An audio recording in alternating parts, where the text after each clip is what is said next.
I know it's been a while, but we are back with the Meatheads podcast. Moves done. Fuck up De Niro, I got a Snyder extended clip, so who wanna play hero? Go bad shit like Ozzy, I was born in the darkness. Oh, you the wolf, so we pull up and you're harmless. So pray to Burberry scars, stripping Perry on.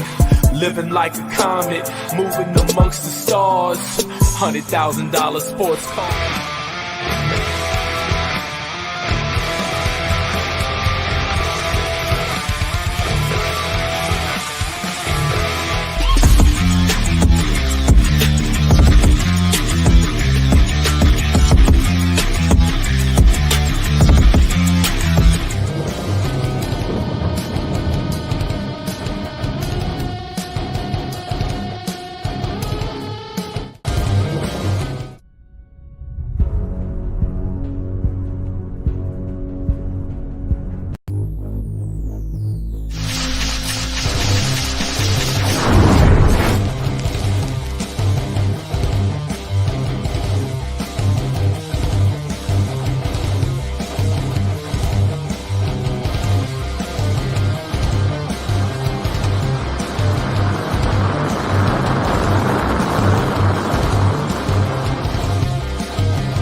The following program is rated TV MAL. It contains strong language and is intended only for...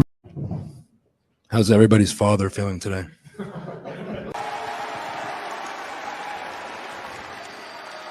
Go fuck yourself. Go fuck yourself.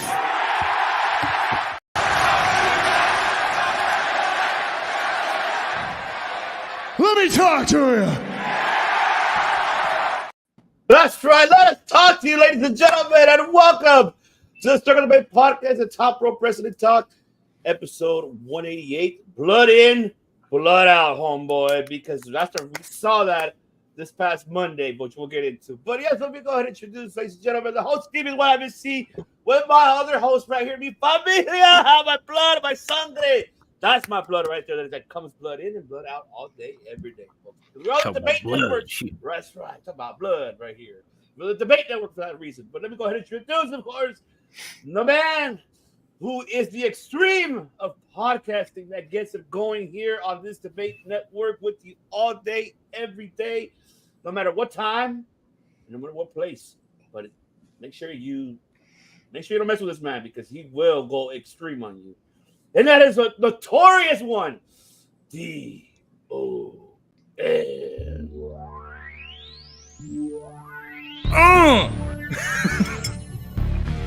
In the immortal words of Grandma Wendy, you're adopted brown when you open a Mexican Coke with a Lucha Bros bottle opener.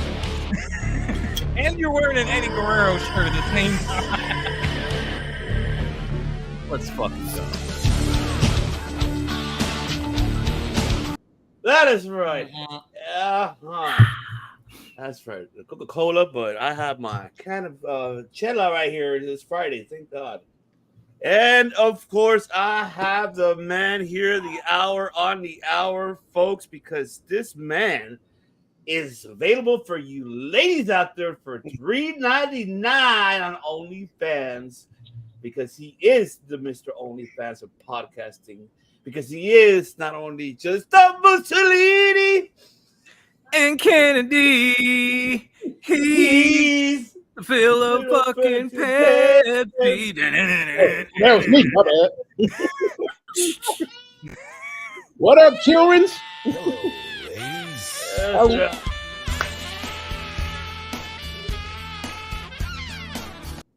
That's right. He even touched his chest. That's how you know.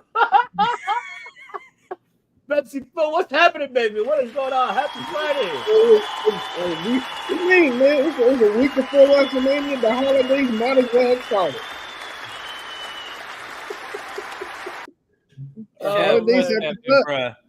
Happy Friday. The holidays have begun. It's WrestleMania week. That is right, ladies and gentlemen. And happy Damn near, Easter folks. to We're in the home everyone as well. Happy Easter. Happy Easter. That's right. And Oh! yes, the banger. Oh, Tim. Tim. Tim. And I mean bang. I mean bang. banger of podcasting. Tim, my brother, I miss you. I love you. man. It's so good to see you. Yes, absolutely. Shout out to shout out to the chef, of course, Mr. BC right there. Brian Cook, what is going on? And Morgan, what's going on? Okay, wait, we got pause. I don't know if you saw the meatheads or not, but I did. And the first thing that man does when he's going for 3 months is try and challenge me for this. Boy, do you know how many times your father tried and failed? Do you know what you're getting into? I don't know, man. That's close to this shit, bro. I mean, that's you better go take a cruiserweight title or some shit. You better not try coming at the champ, okay? I'm just saying, you ain't no spring chicken. You ready? I ain't been a spring chicken, and yet I've knocked off every fool in top rope on multiple occasions, including his daddy. I can't count how many. I knocked off his daddy to be the first top rope champion. I'm just saying, even the Undertaker had to step down. Not after a long time. Even the Undertaker. My man had how many years? 21? Almost as many as I have titles. And this boy is talking shit on me. I want championship. I have Hook hair now. I want championship. Boy, if you are Hook, let me introduce you to Samoa Joe. You don't want no parts. You want no part of this shit. I'm ready to go night-night. Get out of here, Dewey. You want no part of this shit. What are you guys doing? Like Stokely, I'm putting money on them. Shout out to Morgan. He did a fantastic episode. I love you anyway, nephew. It took balls. That's all I'm going to say.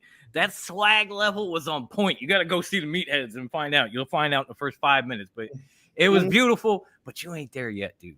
Not yet. But shout out to Morgan because he did a fantastic job for the Meatheads podcast. And he called everyone out but me, but he called out Pepsi Phil. He rat you out to Bruce. He's got a Coca-Cola. That man has a show because I made him a show. Hey, shout out to Temple, the man Temple right there. Ring the bell. I got a topic for you, brother, because you brought it up, but I'm going to save that, so stay tuned for that. I'll tell you that. And shout out to, of course, the director. Graydon, what is going on? Listen. It is a good movie, Graydon. It's one of my top 5. It is. Time.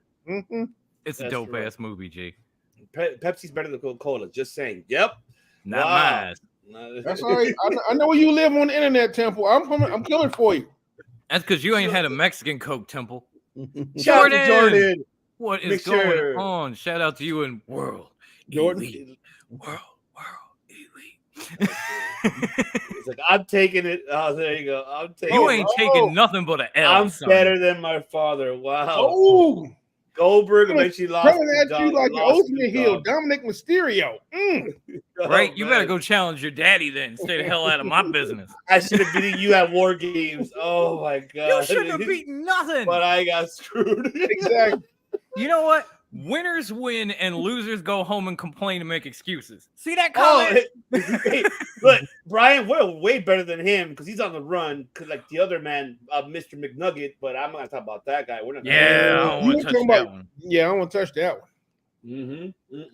Don't we all? Yeah, we really do. We really do. We really do. As we also don't forget, shout out, of course, to Outrage Control. They're on live as well, doing the SmackDown watch along at the moment. And thank you for karaoke night. I had a ball with them and Marcus. And even Mama Chaos was in the building. I got to meet Kayla's mama. She was awesome. Well, Pepsi Phil will be giving us updates of SmackDown, what's going on, because this man is the informer. That's why he's right here. He's a solo right here. I tell you that. I can't watch all of it. Well, you ain't gonna have a third for this show if I watch. Right? Really, G. Goldberg eventually lost it. You know my career's been longer than Goldberg's already, right? My entire career has been longer than Goldberg's. I'm here every week. Where he at? That's right. Shout out to Nick, audience of Ring Fanatics. Great show. Mar will be here live for the League of Extraordinary podcast as well. We're bringing all the league together and having the discuss of the state of the union of professional wrestling overall, not just two promotions, all promotions. That's what we're going to talk about. So I'm looking forward to that. Oh man, that's going to be exciting. At least I brought attention to the type. I bring it up all the time. Where are you? Look, man, if y'all two gonna be beefing, you can take like the Rock and go somewhere else right now. The trucks are outside. Just go deal with it back there. We try to do a show. I am the final boss. Okay. Respectfully, Brian, I know that Jay was passed. I don't know what happened. So respectfully, right. So, that's right. There's Outrage Zone. Make sure you subscribe. Hey, to me, Dango. Hey, be on live, man. Don't worry about us. All right. She already passed. Okay. I heard. She just said Storm has arrived. Okay, that's it. Okay. All right. I guess so. Phil, you're a traitor. That's it better than a ring wrestler than Goldberg. Did you see that dog shit of the discussion on the exit? Yep, I did see that. That's it. I did, and I tried very hard not to puke unsuccessfully. I mean, honestly, it was. You want to talk about an old man literally being mad because that somebody actually doing the job that he should have did 20 years ago. Right. I still remember that Regal Goldberg match. Watching that shit live, I have seen people taking shits that were far more elegant than that. Yeah, we don't need to talk about shit. We need to talk shit about this shit because this I got a lot to say about. Oh man, let's get it on. That is right. It is time, folks. So I know everybody gave the recap. We haven't given ours, and believe me, we're not going details of everything here of what happened on Monday Night Raw, but just certain things that brought our attention to the eyes, los ojos, and which is one thing. Of course, is we're on the road to WrestleMania. Which we did see the promos that Rhea Ripley and Becky Lynch, and shout out to Dominic Mysterio for taking that punch. But man, he took that punch like a man. Shout out for the fuck out. He got knocked the fuck out. Damn, Debo. Oh yeah, that was straight. That is Becky's name from now on, Debo. You want some of this, old man? No. Oh, you ran the man. Well, you see the replay. I'll be the special referee. You got it. You got it, Graydon. No, man. He looked crooked. He did look crooked. A lot of things here, and then we did see Phil Brooks, CM Punk, and I love the fact that Drew McIntyre is PG pal because he said you shitheads and man, dipshits and all that. And all that. I love PG brother. PG brother, I loved it. We're not on Netflix yet. Loved it, and it's just everything overall. Those are like really the mains that I would like to talk about, especially the ending of it. That's where you saw the promo video that we did for today's show. Was blood in, blood out. That's the blood in, blood out right there we're talking about, because the blood in is there within the bloodline, and Cody, his group, blood out is out of Cody's blood that we did see, and Mama Rhodes and Dwayne "The Rock" Johnson did a lot of things. There was a lot of Easter eggs that we did see there, but I'm going to save that to the next topic because I have another one there that I want to discuss about that. But, man, by far, Raw has been great, has been anticipating us to get us going for WrestleMania. I said this weeks ago, gentlemen. You guys remember. Eventually, they were going to touch each other, meaning that we're going to either go at it with each other, and they did. Meaning as in not Roman, but Dwayne "The Rock" Johnson. And we did finally see that. Which is fine. But we saw it happening. The rest of the bloodline can show up. It is not fine. It is not fine. But hold on. For the sake of argument, it's fine. We know it's not, but it is. Okay? I know. That's what we're gonna get. Thank you, Doc. Okay. I'm trying, man. I'm trying. No, you said it. No, you said it right, because I was gonna say it, but you knocked it apart. But man, brothers, tell me about this, because did it get you excited, anticipating heading into next weekend for WrestleMania? Does it make you go nutty? Because finally, we're heading into the direction of, I know everybody's been saying it, I guess I could say it myself. I guess you could say Attitude Era in a way. It looks like it, but keep in mind, folks, that these men, they got paid $5 billion, okay, just to go to Netflix, so they're getting prepared to go to TVMA. Clearly, they're getting geared up. They're getting geared up to go TVMA because that PG era is about to end, and I'm glad it kind of is. I know I saw. You better not bring the kids to Netflix. That's all. I know. And then we saw the community. They gave their, oh my God, was all this cursing. I'm like, calm down. It's sports entertainment. You got to be a part of this. I know it's not good for the children, but I don't want to get into that topic because I just have this is a rhetorical question, but please humor me. When did the IWC become Reverend Lovejoy's wife? To just run around on social media. Won't somebody please think of the children, man? Fuck them kids. Here's a follow-up question that one, also rhetorical. When the fuck was wrestling specifically made for kids? Never. When was it supposed to be made for? No offense to the kids, when I was a kid, I had to sneak in to watch wrestling. Right. It was never. It was a crime for me to watch wrestling. You think I was watching Abdullah the Butcher hit somebody in the face and make Bruiser Brody? Legitimately? No, I was committing a crime to go see him. Even in the PG era, you had Brock Lesnar, and Brock Lesnar was never fucking PG. No, not 1 minute.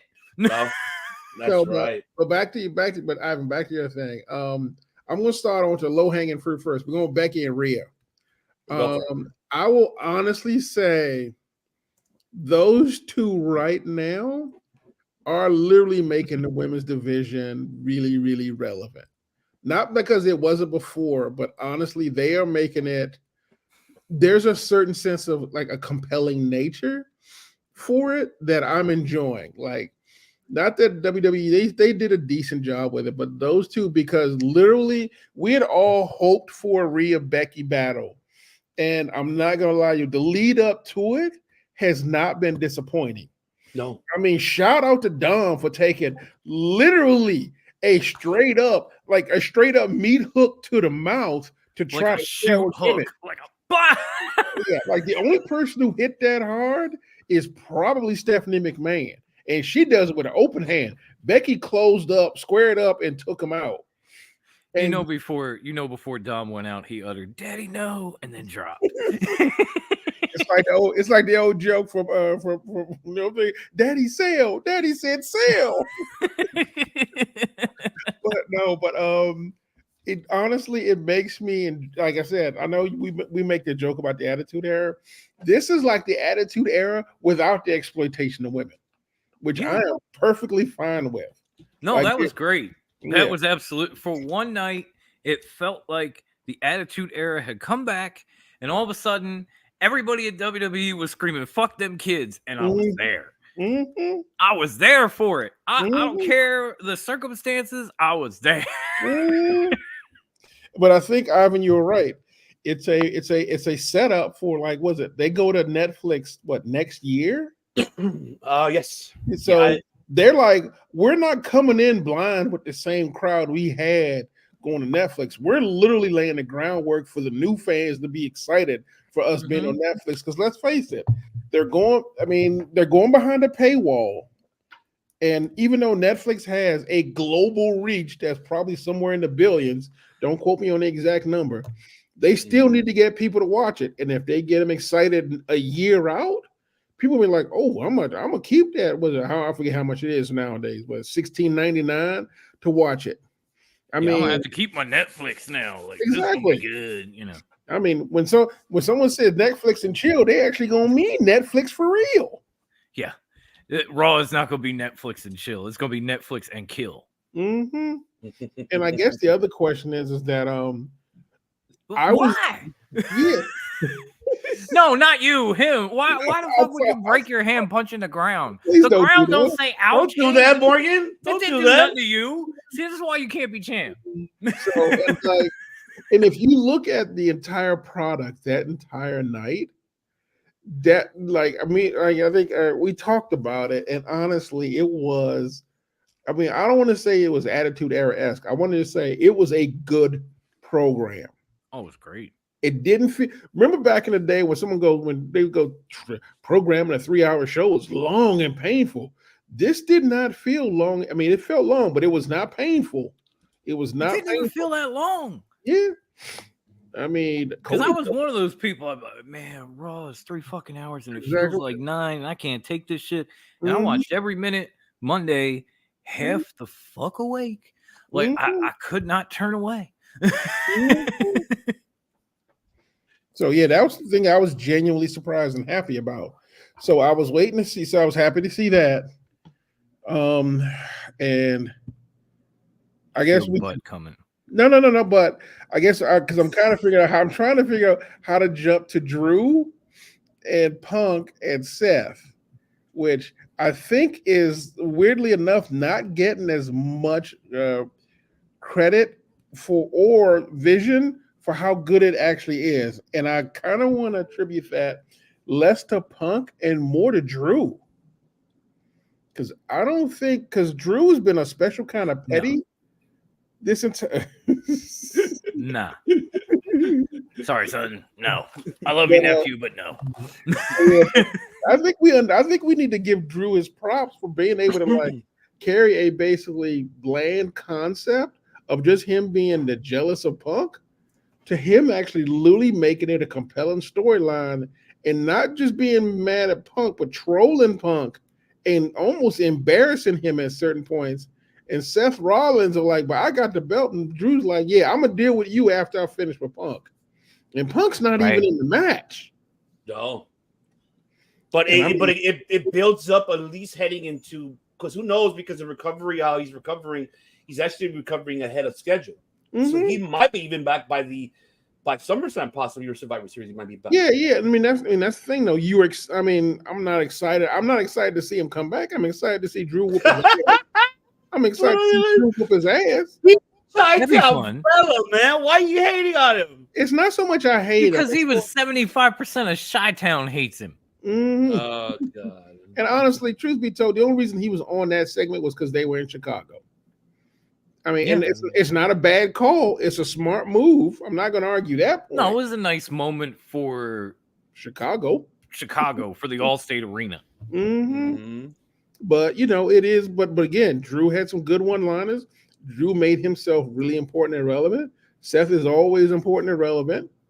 And like I said, I think that storyline right there grew out of nothing.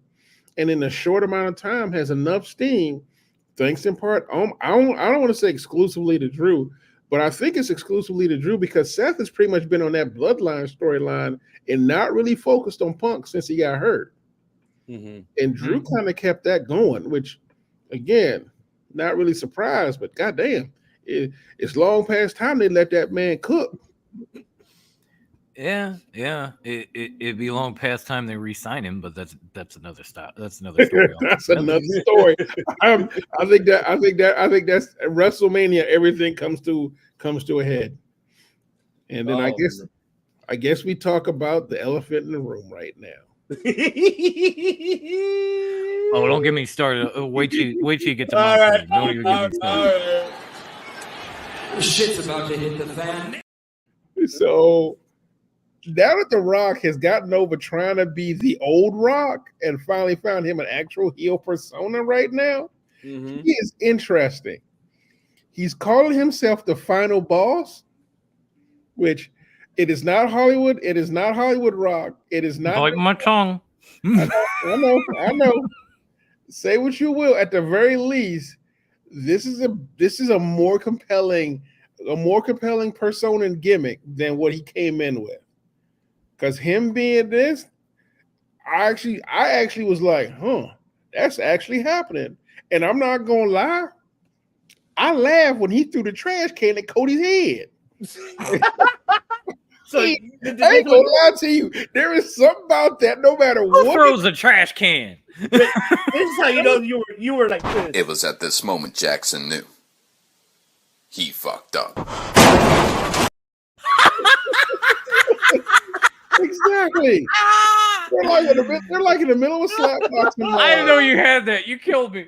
I was just doing it right now while we're live. I just did it. But somebody get the defibrillator. I'm dead. But think about it. It's just a regular boxer, like regular slap boxer fight, and Cody's getting his ass whooped. I'm thinking, okay, that's fine, whatever you do. Then he picks up a trash can and throws it at his head. I'm like, boom. Right. Like, okay, fine, that's funny. So I can't sit it there. So here's the problem. But so now let me get into before Dom gets into his soliloquy. I'm biting my tongue, bro. Go. This is the only problem I have with that entire segment. Look at this image right here. Who is missing? At this point, do we even need the tribal chief for this storyline? Not really. No, Honestly, not really. Exactly. You need him for WrestleMania, and that's all he's going to show up for. Because every member of the Bloodline showed up, including Paul, and no fucking Roman. That's my thing. Right now, this quote unquote final boss, Rock, is way more interesting and way more entertaining than Roman is. He is the worst. Yeah, he is the WWE. Much though. He's the Universal Champion, and he should be leading this storyline. Like, honestly, that storyline should have been The Rock and Roman beating the crap out of Cody. Like, where was Roman in that? Like, where he always is. It is the week before WrestleMania, and we are not talking about Roman. We are talking about The Rock. I'm going to hold myself for last because I know Dom wants to speak already. So I'm done. That was all I had. Floor is yours. Okay, let me breathe. Because the first thing I want to talk about is Rhea and Becky. Mm-hmm. Now, they didn't really need to hype this match because this is one of two matches I wanted to see Rhea in all along. This one, number one, I always wanted to see Rhea and Bianca. We still haven't fucking got it. I've always wanted to see it. And maybe someday, but not now. We're getting this, and it's going to be great. However, when they got in the ring, and they started throwing bars back and forth, and then Becky started throwing haymakers at Dirty Dom, and the brawl broke out.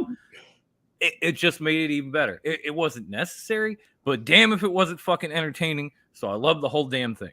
Mm-hmm. When it came to Punk being in Chicago, I found it funny that Seth Rollins' cheers were louder. There is that, and I found it funny that they made that whole roundabout three-way promo thing to basically say, guess what? CM Punk's coming back to commentary for the first time since the pipe bomb. Yay! Like, not that he's hosting, none of that. Mm-hmm. Just he's going to be at the table for the match. Okay, cool. Great. Awesome. Okay. I'm going to get to that. I'm trying my best to he's do all of these and not jump the shark, because this is, these were interesting, very interesting segments. For me, the Punk one fell a little flat, but I get it. It's the Allstate Arena in Chicago. It's him and Seth and Drew are obviously extremely entertaining. So you want to get them out in front of a crowd, and you want to put Punk out there. I thought they were going to say he's the host of WrestleMania. This one still doesn't have a host, as far as I know. Does it? I mean, WrestleMania. Oh, no, wait, no. What night one, I heard rumor and window supposed to be Sylvester Stallone. That's what I heard. That would be great, but that's the thing. Like, we still haven't heard. Usually by now, we know somebody's hosting WrestleMania. Most likely we'll find out by the Slammy Awards as they brought it back. It's going to come back. I hope. Fingers crossed, but I'm just saying. I thought maybe that was going to be their way to say, like, CM Punk will be hosting WrestleMania. Yeah. Okay. And at the table, that would have felt a little bit bigger, but then was just always going to do commentary for the title match. Okay, whoop-de-frickin' do. But it's Chicago, have your thing, get your shit on, whatever. That part, I understood. It was fun. And then we get to this. And I will say, I love that Cody owned Roman on Friday, which is probably why he didn't show up on Monday, because he was still at home crying. And that's fine. Mm-hmm. I do agree with Pepsi Phil that the final boss is more intriguing and entertaining than Melatonin Reigns. But at the same time, that is a low bar because it's Melatonin Reigns. Low class. My man. What's happening? Baby? But we're not a man. Good, my dude. We are not his man. He said, Pepsi Phil, my man. So it's not us. Really? Okay. I take it all back. Anyway, what was I saying? What's going on in the future? Shit. Good day, mate. You know it's the holiday season. Everybody coming out. Okay. Everybody wants to hear what I got to say about it. So it is not hard to be more entertaining than Roman Reigns. All you got to do is not bore people to sleep. That's the bar. And for The Rock, yes, this is interesting, but at the same time, hi, Kayla. Quick it out. At the same fucking time, you cannot be an evil final boss and be standing in the middle of the ring on SmackDown and quoting lines from the movie Moana. You can't do that shit, man. That is not scary. That is not heel. That is not final boss. That's big animated Samoan motherfucker in a rap. That ain't scary. And to be like, I'm gonna make Cody bleed. I'm gonna make Cody bleed. I guarantee you. No, now the beating and the attitude era shit, all that was cool. But I guarantee you, when Raw went off air, Cody looked at him and went, "Dustin would do this on a Tuesday, motherfucker. That ain't shit."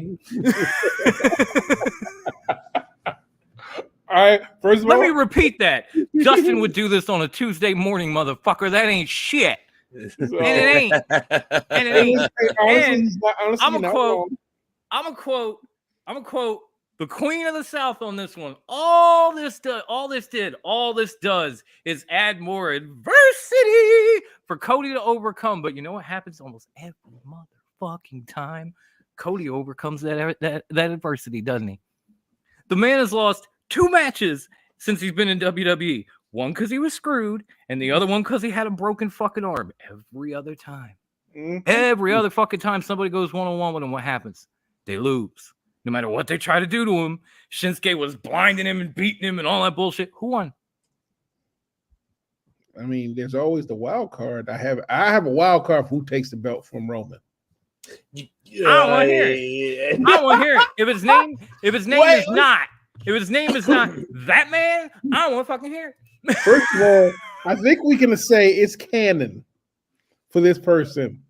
I swear to God. If you say The Rock, I'm going to reach through this camera and slap you. I swear to God. I swear to God, the only person who can take it is the one person by canon, when they show up in the ring, automatically gets the belt, guaranteed in booking.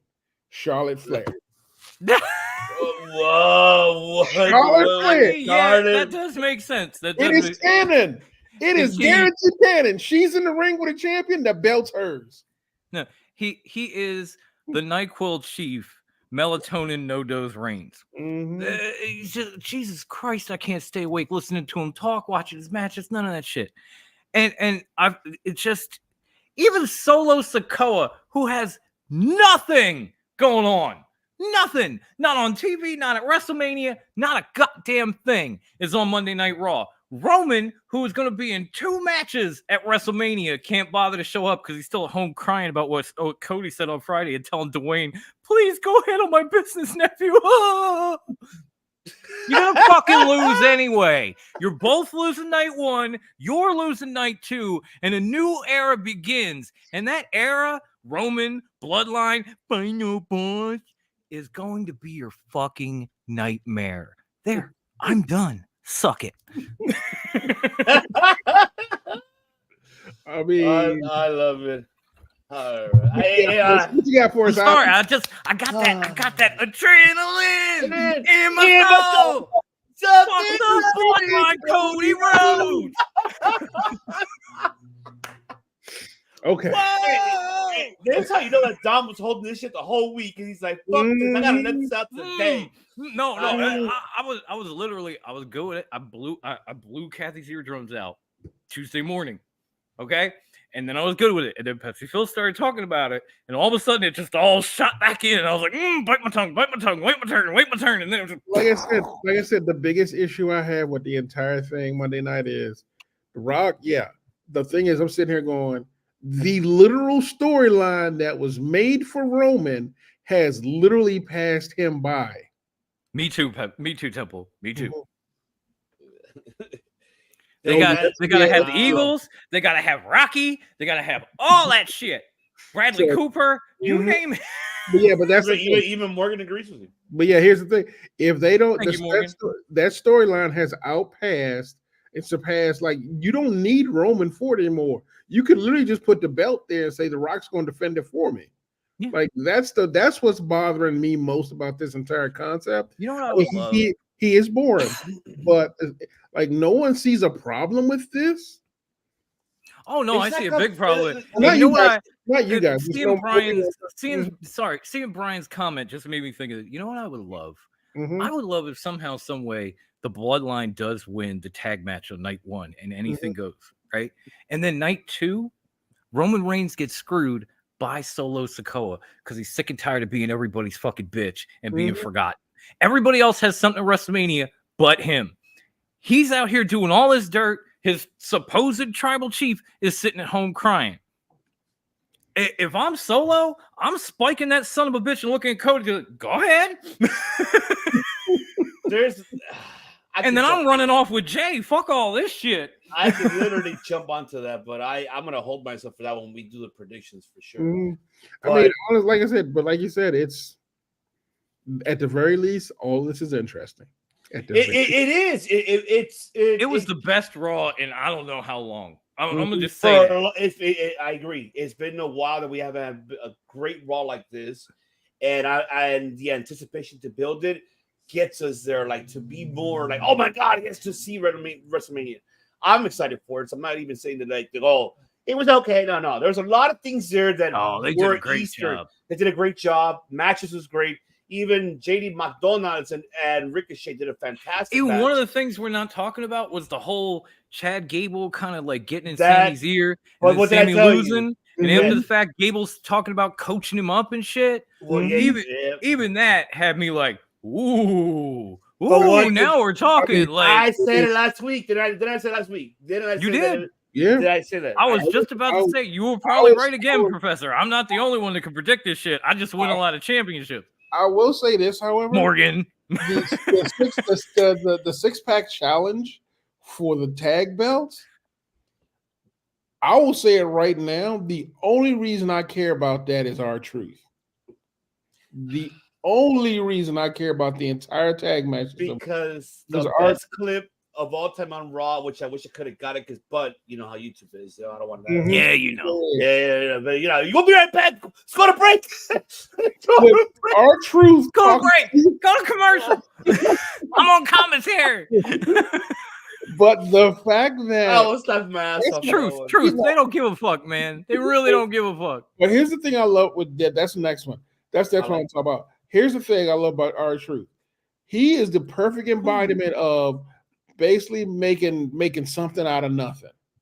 Because if you think about it, his initial storyline was just being goofy with the Judgment Day, and it didn't mean anything. Right now, we have literally a 6-pack challenge for the tag belts, where literally, if you think about it, has not been important up until now. But I'm listening, but you had to send that picture of Jade. You got me distracted as fuck. Respectfully. Okay. Yeah, but if you think about it, the tag division barely existed. And for the first time, I cared about the tag division because I wanted to know what Regeneration X, Lord. Regeneration X. The tag champions.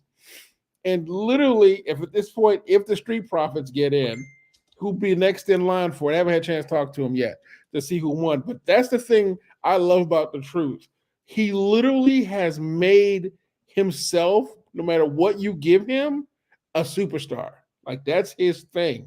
Like, we're not going to discuss the fact that everybody likes making a comment that Brock Lesnar is the most decorated athlete in wrestling. He might be, but honestly, R-Truth is not that far behind him. I know that. That man has had more belts and more promotions than I think anybody else have. The only place he has not held the belt is literally Japan. That's true. In AEW, because they ain't been there yet. Yeah, exactly. So that was that segment. Even though it was low key, it was still the enjoyable one. But but the one I'm most excited about is Jimmy versus Jay. Because let's face it, they had predicted this early on when they released the clip. And truth be told, those two have been wanting this match so badly, they are selling it.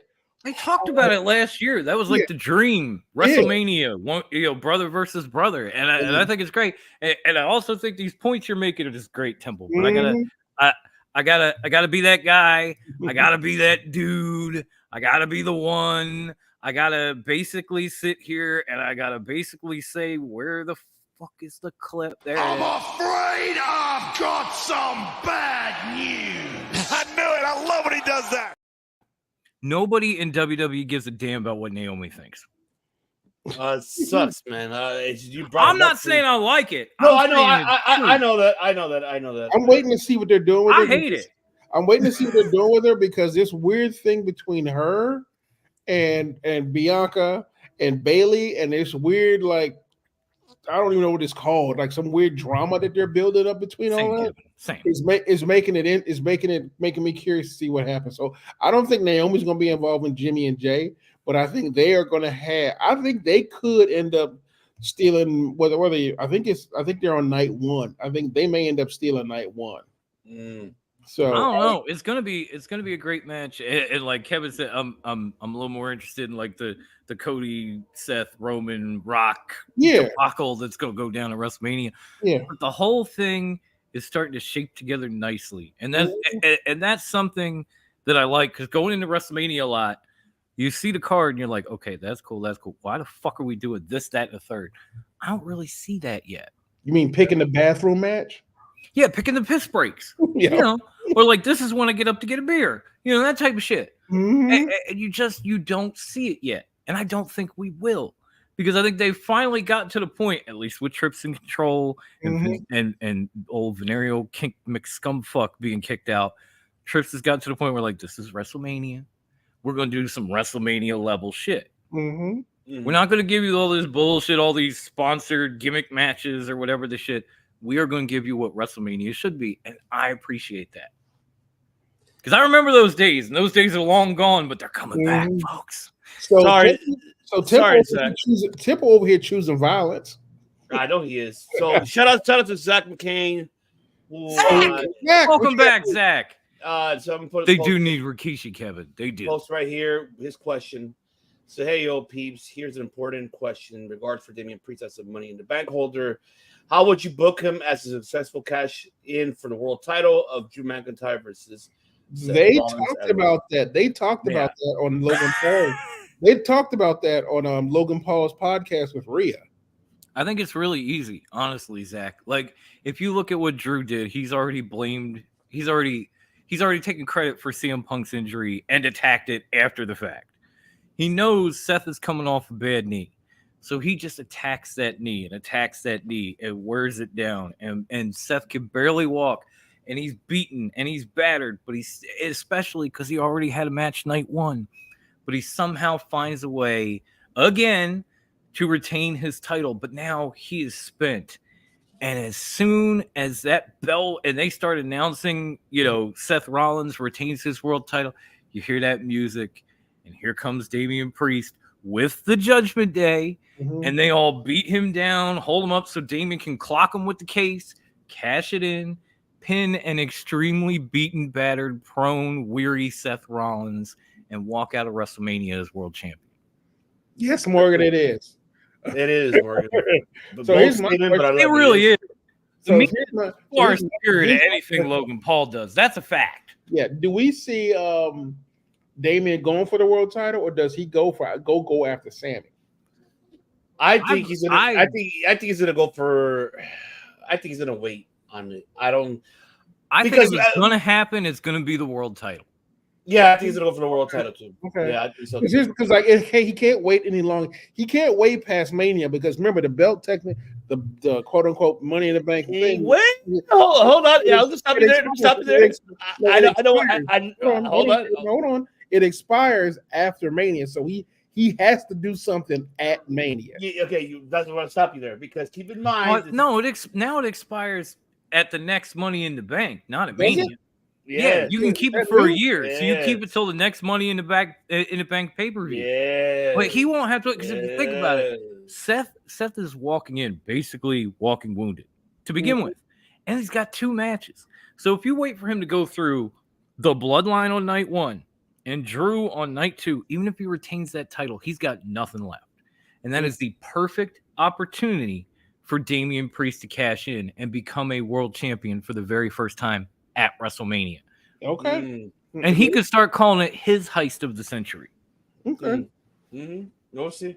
Okay. So, all right. So, you know what? You guys broke it down. Let's just move on into the next topic. All right, fine. You go first the next time. He asked the question. I had to do it. No, that's fine. All right. That's what I'm calling right there, Temple booking. We did see those Easter bunnies. How Temple mentioned Easter eggs, yes. On Easter weekend, we saw the eggs. We saw the eggs. We saw the egg. We saw that. And plus, you heard the rumor in your window. Keep in mind, opinionators, folks, not Uncle Seltzer, piece of shit Alvarez, or Sean Ross Sapp, Wade Keller. No, none of that. No, this is what we think, not what we pretend to know, so you'll follow us. Mm-hmm. So in this case, by the way,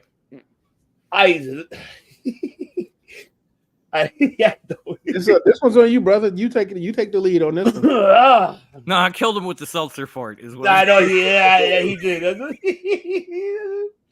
Oh man, but we did see the Austin. We saw Cena.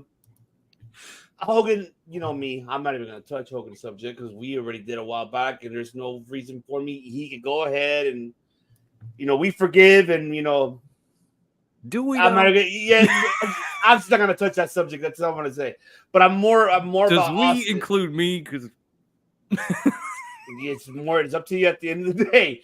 But for me, in this case, if Cena and Austin does show up, I will be happy as hell. If Austin even interferes in this storyline of the, WrestleMania of the, night 2, for some odd reason, I don't know why it popped in my head. I think we're here. Yep.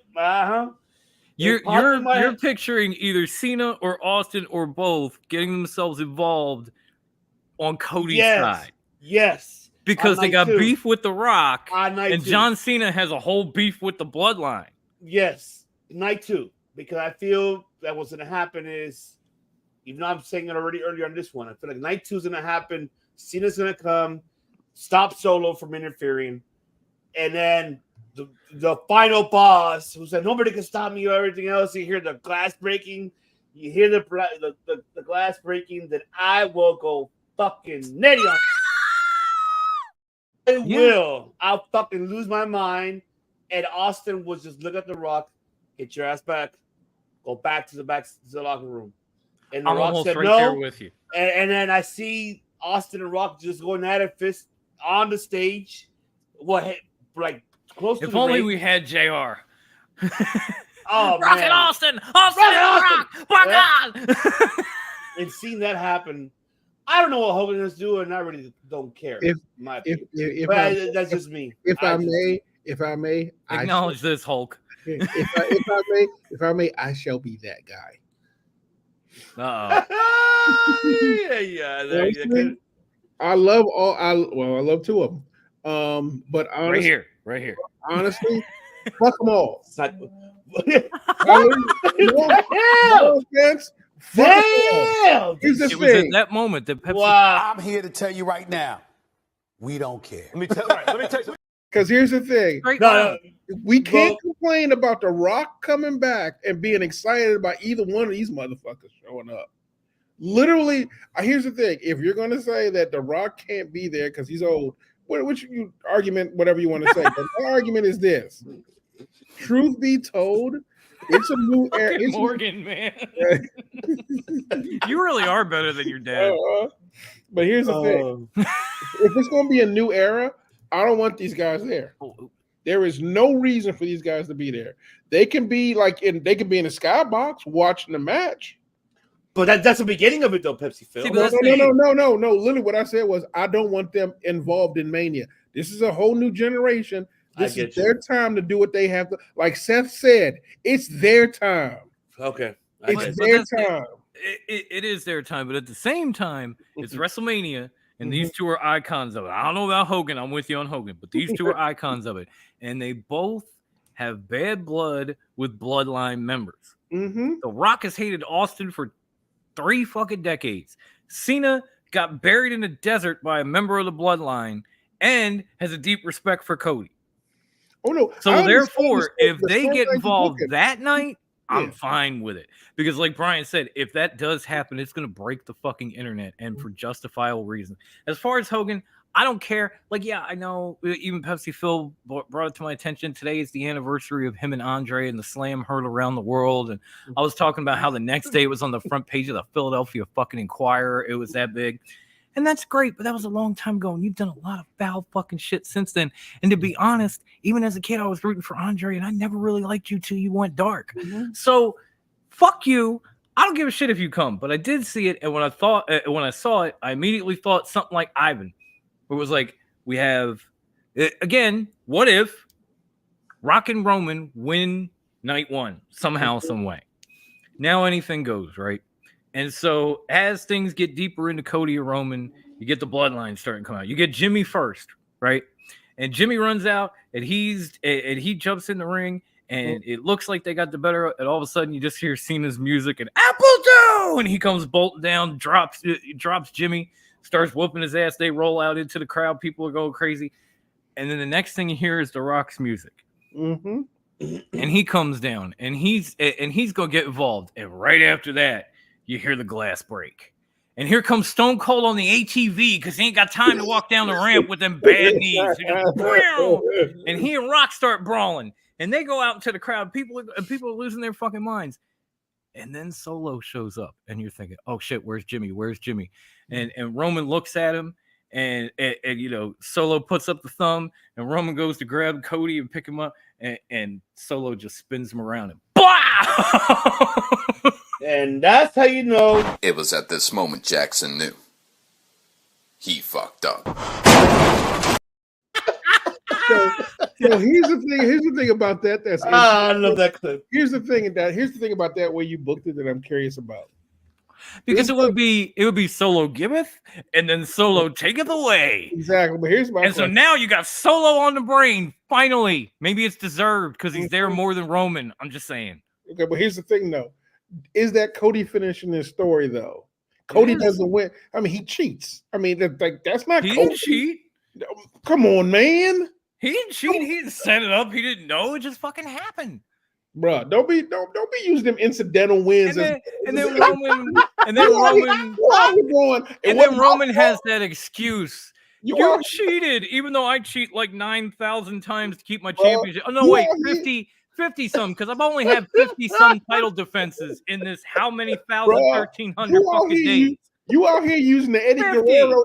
You using the Eddie Guerrero defense. I don't know what happened. He didn't ask for John Cena. He didn't ask for Stone Cold. He didn't ask for none of that. He just wanted Roman. The part with Solo. And all these dudes are going to make sure that he gets Roman. And then Solo is finally going to get fed up. And that's going to lead to the end of Roman and the rise of Solo. Which is both of which, by the way, are completely fucking deserving and over. Yeah, that's true. But I guess my thing for the Cody story, for him to win that way, doesn't really put a story up. That doesn't put him winning the story. That's basically just him just happened to be there at the right time to get the belt. It's still Cody finishing the story. At the end of the night, he's standing there with both titles, all pyro, everybody cheering for him in Philly with the shit going off around the link. And everybody screaming on commentary, and me probably losing my fucking mind live on this goddamn channel because I don't give a fuck how it happens. I will say it for the people in the back. I don't give a flying fuck how it happens as long as it happens because it needs to fucking happen. I understand your point, but for me, for the story that they've been telling, that feels anticlimactic for all I care, a holographic version of Dusty Rhodes could show up and hit Roman with a steel-plated bionic elbow pad to give Cody the win. I don't give a flying fuck as long as Cody wins.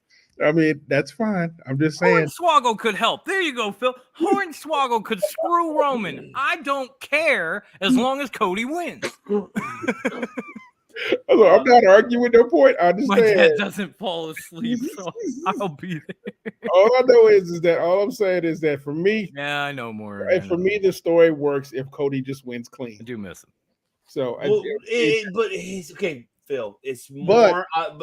But if Solo came up to him the day after and went, "You owe me," then the story gets interesting. See, that's what I mean. Then you can build a story and you can get Solo on a rise and in a position where he's supposed to be after Mania. But regardless, you're going to open up that record book and it's going to say WrestleMania 40. Cody beats Roman Reigns. That's all that matters. Cody with 2 championships. Cody with that championship. That's all that fucking matters. That's fine. We can finally put Rhodes on the WWE Championship. Something that should have happened fucking forever ago. I'm not even talking Dustin, folks. Okay? Everybody talks about the Ortons and the Anoa and the Anoas and all these families, and all of them have held the world championship. All of them have held the WWE champion. You know what family hasn't? Even the Flairs have it. The Rhodes don't, and that's some bullshit.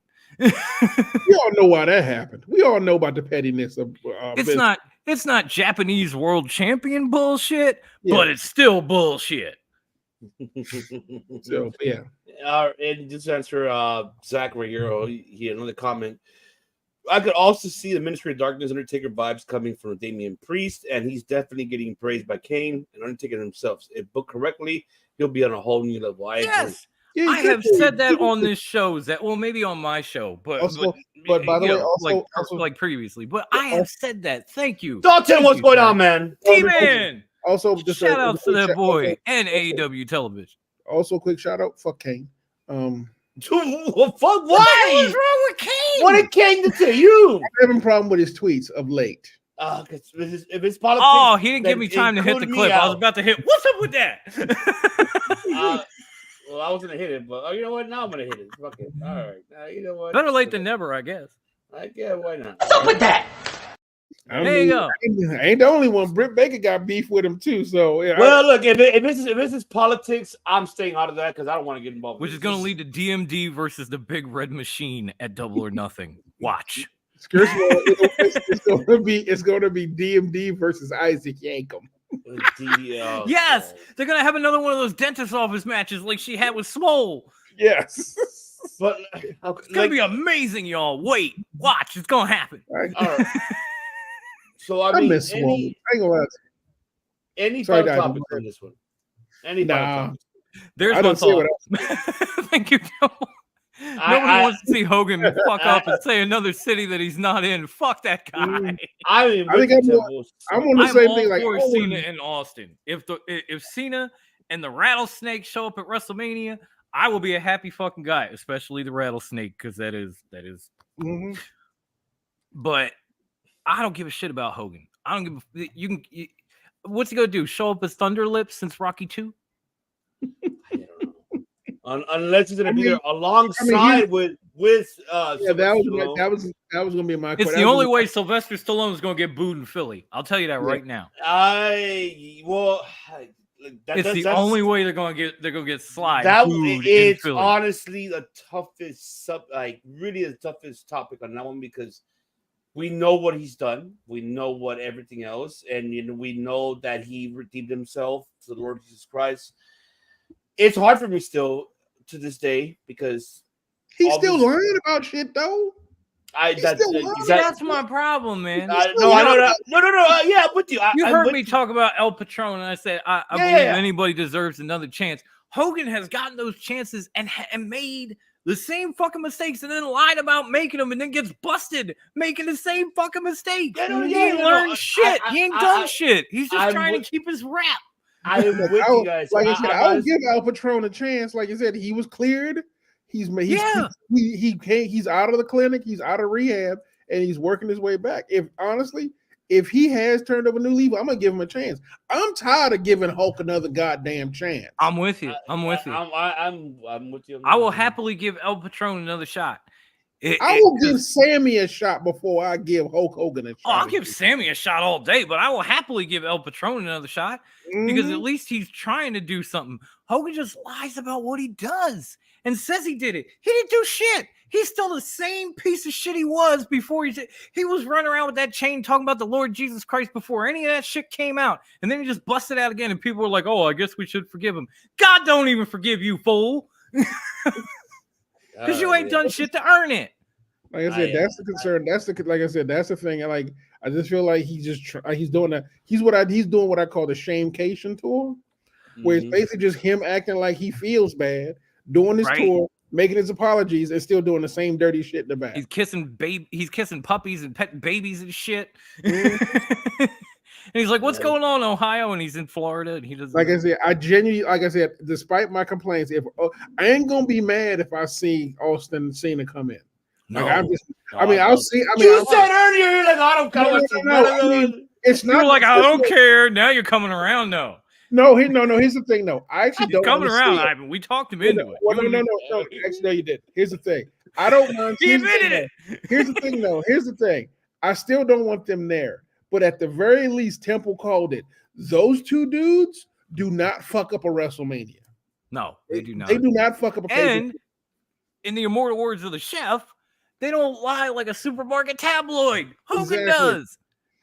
And like I said, at the very least, those two, every pay-per-view they've ever done, I've always been excited about. Even when Stone Cold came back for that match against Kevin Owens. Literally, that was still a fun match. Oh, I loved it.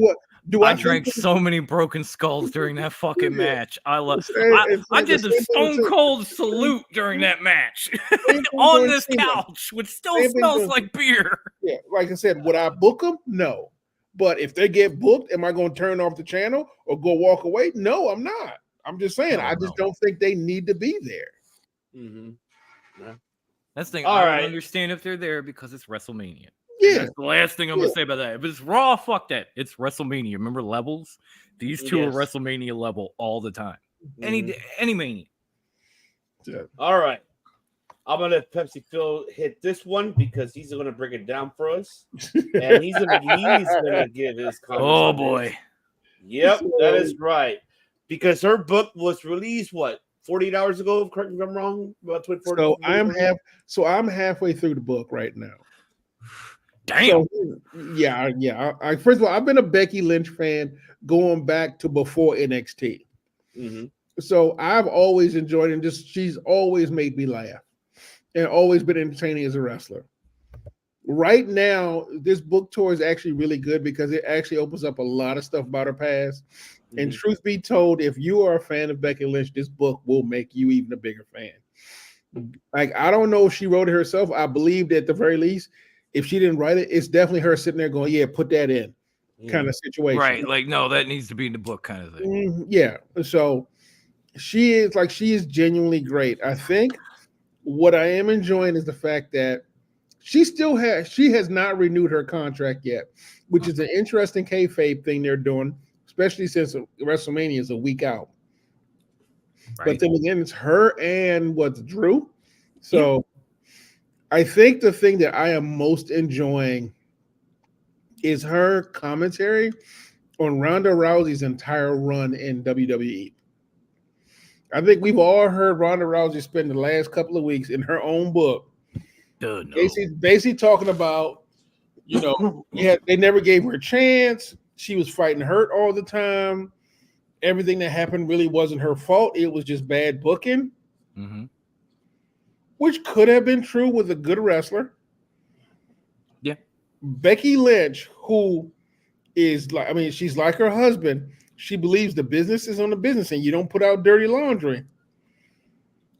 Obviously, someone gave her permission because the way she dragged Ronda Rousey, and she was not, first of all, she was who gave her permission. You know who did it. She was I'm going to give you a hint. His theme music is always Motorhead. Here's the thing. She was not mean and she was not petty. She was very respectful. What she did was she gave, from a professional of her caliber, a professional critique about someone who was given way too much too fast and did not take the effort to, as she put it, learn the craft. Yeah. Her exact words, Ronda Rousey did not learn the craft. I mean, that topic, if you remember, because you were either on with us or you were in the live chat when the video, when the interview came out where she talked about Ronda and she said a lot. I used to have a clip of it. I don't anymore, but she said a lot. Mm-hmm. And it was the consensus agreement at that point that Becky was not wrong. Like, this was all factual. Mm-hmm. That Ronda just did not give a shit. And it showed. And you don't just walk in the door and say, I'm a big deal. And she was right. To this day, I think the thing that pisses me off more is the fact that they give her Roddy Piper's gimmick. I got it. Hell. To this day, Yeah. Gave her Roddy's gimmick, who's arguably one of the top 10 wrestlers of a generation. The hardest worker in professional wrestling. Who's the epitome of pro wrestling and the aesthetic and the professionalism to a person who honestly just came in ostensibly just to make a check. Yeah. And again, there's nothing wrong with that because Brock admits to doing that, but at least Brock knows how to wrestle and knows how to tell a story and knows how to actually work in the business. Ronda, however, did not. And Becky called her out on it. I mean, the book on the other thing that's good about it is that Becky talks about the fact that talks about the women's division, talks about how the real revolution is starting and how, yes, she does. Like, she's humbled by the fact that they give her credit for it. And that she's just genuinely a person who loves wrestling.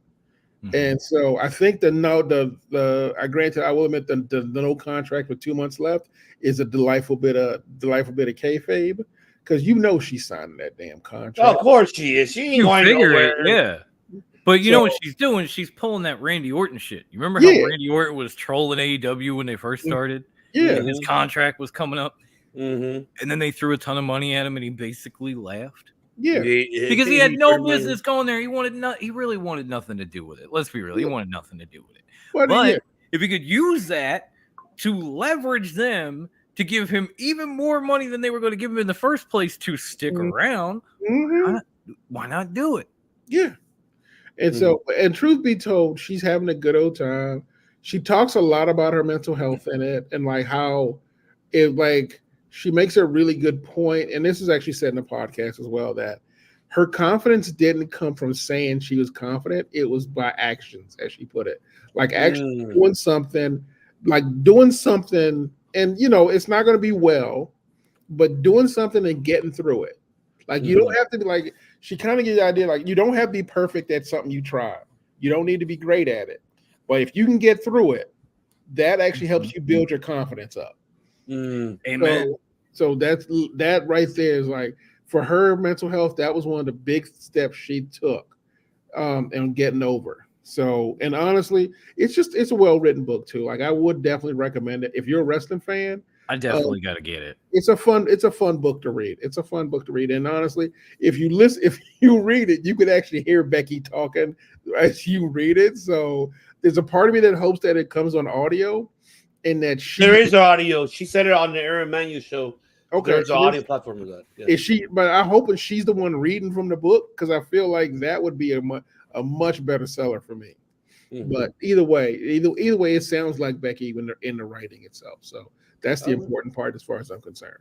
All right. Well, you fucking call it out. You're the host too, man. Either who goes next, either me or Dom. It's up to you. Either one of you. I mean, I want to hear what Ivan has to say on this. Yeah, because usually we've been. I kind of popped off on the last topic, so I'm gonna let Ivan get in on this one first. Yeah. I'll let you guys digress. It's fine. I mean, it's fine. But for me, go ahead, man, please. You have made a lot of valid points, even on the chat. When we were talking on the chat, it's like, for me in this one, it's at least she had how Don mentioned earlier, like she said it before. He has mentioned about Ronda's performance and how their booking was, and I can't blame Ron on that part.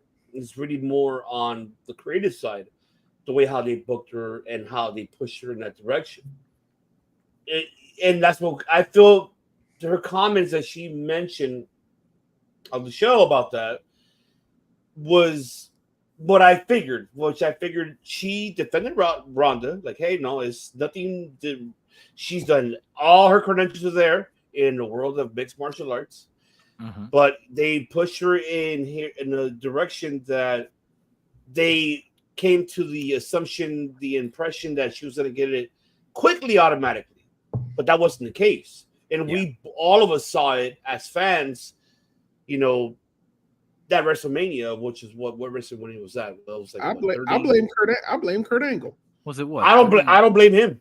Believe it or not, no. You want to blame anybody? Blame the final boss. He's the one that unleashed her. Let me finish.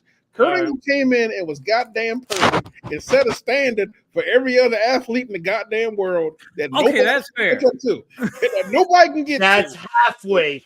Nobody else is Kurt Angle. Nobody. I hear you, Pepsi Phillips. That's halfway of the story that we know. Okay. So what we know is that at the end, how Dom just said right now, who makes the final call? Yeah. Mr. McNugget. Who like, no, don't teach her that. I wanted her to do this. I wanted her because that piece of shit, I'm pretty sure, was the one, do this and do that. Why do you think she buried Ronda? Why Ronda buried John fucking Itis and buried Bruce piece of shit Pritchard? Why she buried McNugget for those reasons? Because she knew it herself. She knew that, I'm not getting booked well here, storytelling wise and performance. They're not helping me to elevate my performance in the ring as much as I want to keep continuing to learn. And she has. I mean, for me, Ronda has tried her, and when I saw her at the Ring of Honor last year for Full Gear, she has performed her best. And I know that even like how Temple mentioned Shayna, I'm pretty sure helped her out too. Here, try this, try that. Let's do this, let's do that. And I'm pretty sure she has. So and Shayna could develop it very quickly, from going as well from a former MMA fighter to a professional wrestler. So, and I know Becky mentioned it wasn't Ronda's fault in this one. It was really more the booking.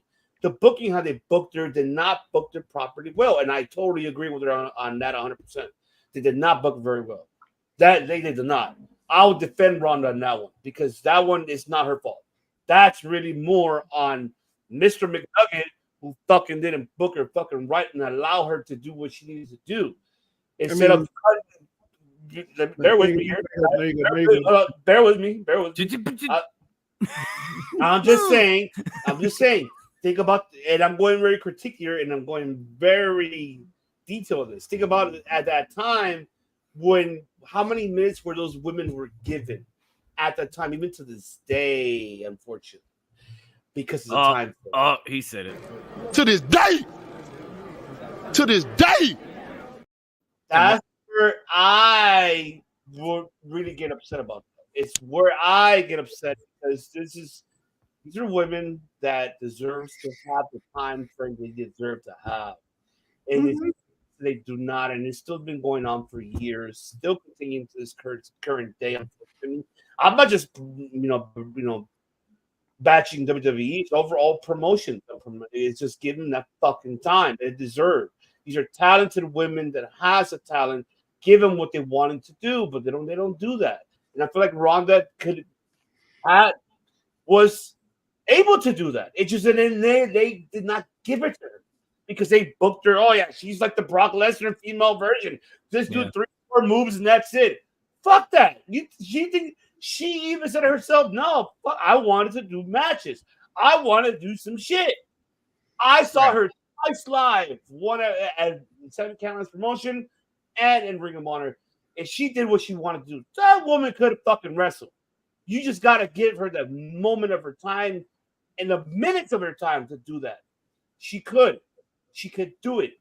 Right here at that point, when they brought her in, they did not allow her to do that. That's the problem. And that's why Becky much kind of commented in that details. Even though she said, she couldn't wrestle. Well, no shit, because they didn't fucking allow her to do, let me kind of try this, try that. No, just do 4 or 5 moves, you're set. They protected her that much. I don't know if I could call it protection, or I feel like they just didn't want to allow it. There's 2 different sides of the stories of that.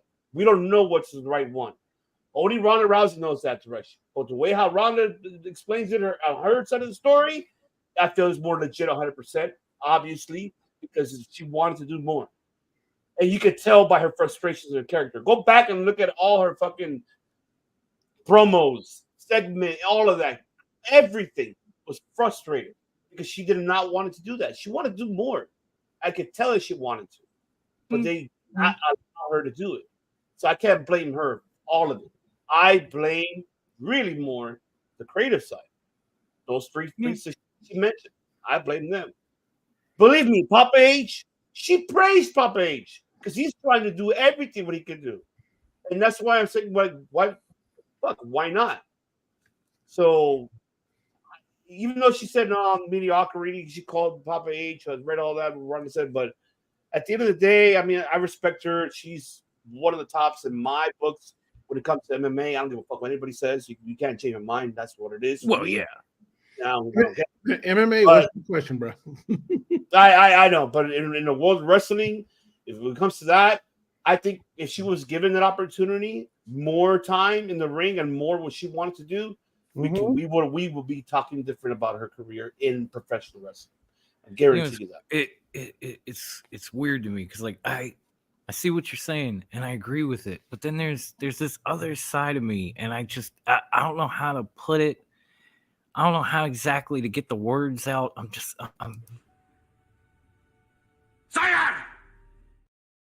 You know what? Here's the problem. Not every MMA star transitions over to pro wrestling well. Correct. Not everyone is Ken Shamrock. Okay? They just aren't. And Ronda Rousey kind of transitioned. And I apologize to interrupt you. Just very quick to add on Ken Shamrock, Dan Severn. I don't know what Dan whatever says. Severn did a great job. No, he did a great job too. But Ronda Rousey transitioned to pro wrestling about as well as Jessamine Duke and Marina Shafir. The only difference being with Jessamine Duke and Marina Shafir, they were brought along and developed. Ronda was thrown into the deep end immediately. And maybe once she got a taste of it, because her initial run before she left was actually pretty decent. When she came back, and I'm not blaming it on having a baby, because even Becky came back from having a baby. She's still amazing. Trish, same thing. Mickie James, same thing. When she came back from having that baby, for whatever reason, and maybe Ivan's right, maybe it was the booking, maybe it was the behind-the-scenes bullshit with McNugget and laryngitis and brother doesn't get any love. Maybe it was. I don't know. But for whatever reason, she looked like she did not give a flying fuck. Like if WWE survival depended on her giving one fuck, they were going out of business and AEW was taking over the whole fucking industry. And I don't disagree with what Becky had said about her. And I think Becky, it's more personal to her than anything, because if you think back on it and you look at the history, out of all the horsewomen, Becky was probably the last one to get big. And it's a shame because Becky was the hardest working one of them all. I have watched this woman since before NXT.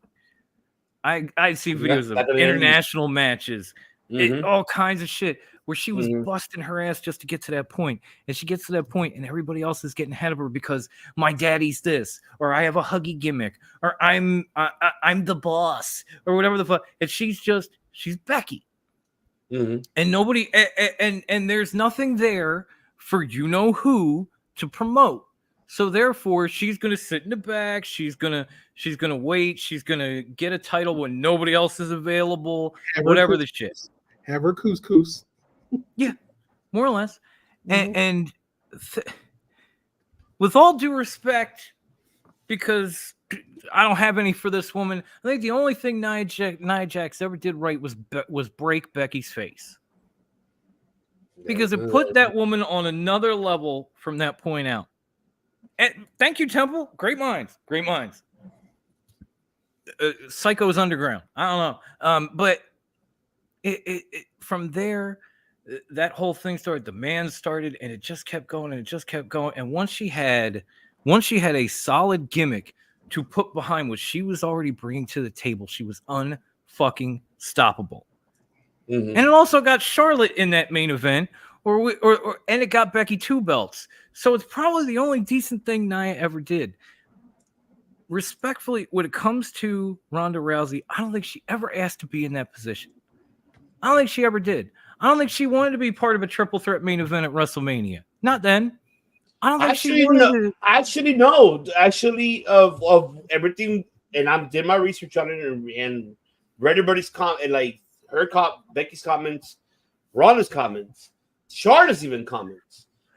McNugget, of course, wanted to include fucking Charlotte. And so here's a problem with the booking. This goes back to your point about booking. Okay. She wasn't being booked as a wrestler. She was being booked as a gimmick.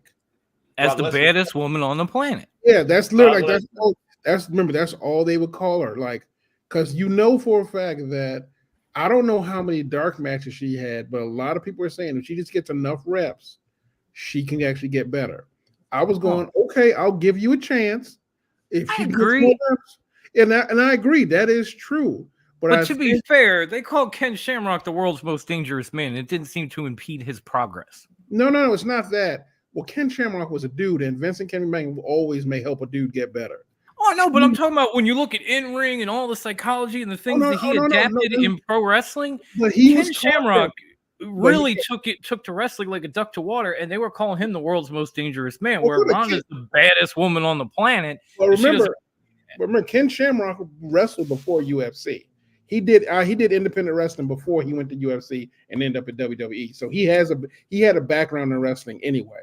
So he had freestyle wrestling on it too. Yeah, so he did. So he had a little bit of history. But Ronda's unfortunate thing was that all he saw was a gimmick. He was like, just teach her enough moves to get her through a match, but not actually teach her like the thing. Like, because I don't even know who she had as a trainer during her time here. I'm not even sure either. Like I'm seeing, like right now, Logan Paul has Shawn Michaels, and apparently Shawn Michaels a damn genius. Shayna was part of one of them because Shayna's already had the experience, and Regal was part of it too, and there was one more person. But anyway, two more people. But go ahead. My apologies. Go ahead. Fuck Ronda. This ain't about her. This is about Becky in this book. Yeah, and I could not be happier for her. One, because like I said, she was probably the hardest working of all the horsewomen, and the last to really get to that level. And deserved it long before then. I love the fact that she's yet another person talking about her mental health issues and putting that on the forefront and making it okay. Because, if you're my age, if you're our age, having mental health issues was not okay. Mm-hmm. It is now. But it's a lot better now, but it's still not quite there. And so the more people we get out here, like Becky Lynch, who is worldwide known and loved, saying, I have these problems, and it's okay to have these problems. I'm getting help. You can get help too. That sort of thing. It just makes people with these problems feel a little bit more comfortable about being accepted, about getting help, about doing what needs to be done to overcome these things. Like Becky Lynch, or so many others have talked about. My queen. Your Grace. Yeah. I love you, JD. I was just talking about you when we were doing the Cody segment. But it's just that part. I love anyone, especially someone like Becky in the position that she's been in and is in, to take a little more stigma off of mental health.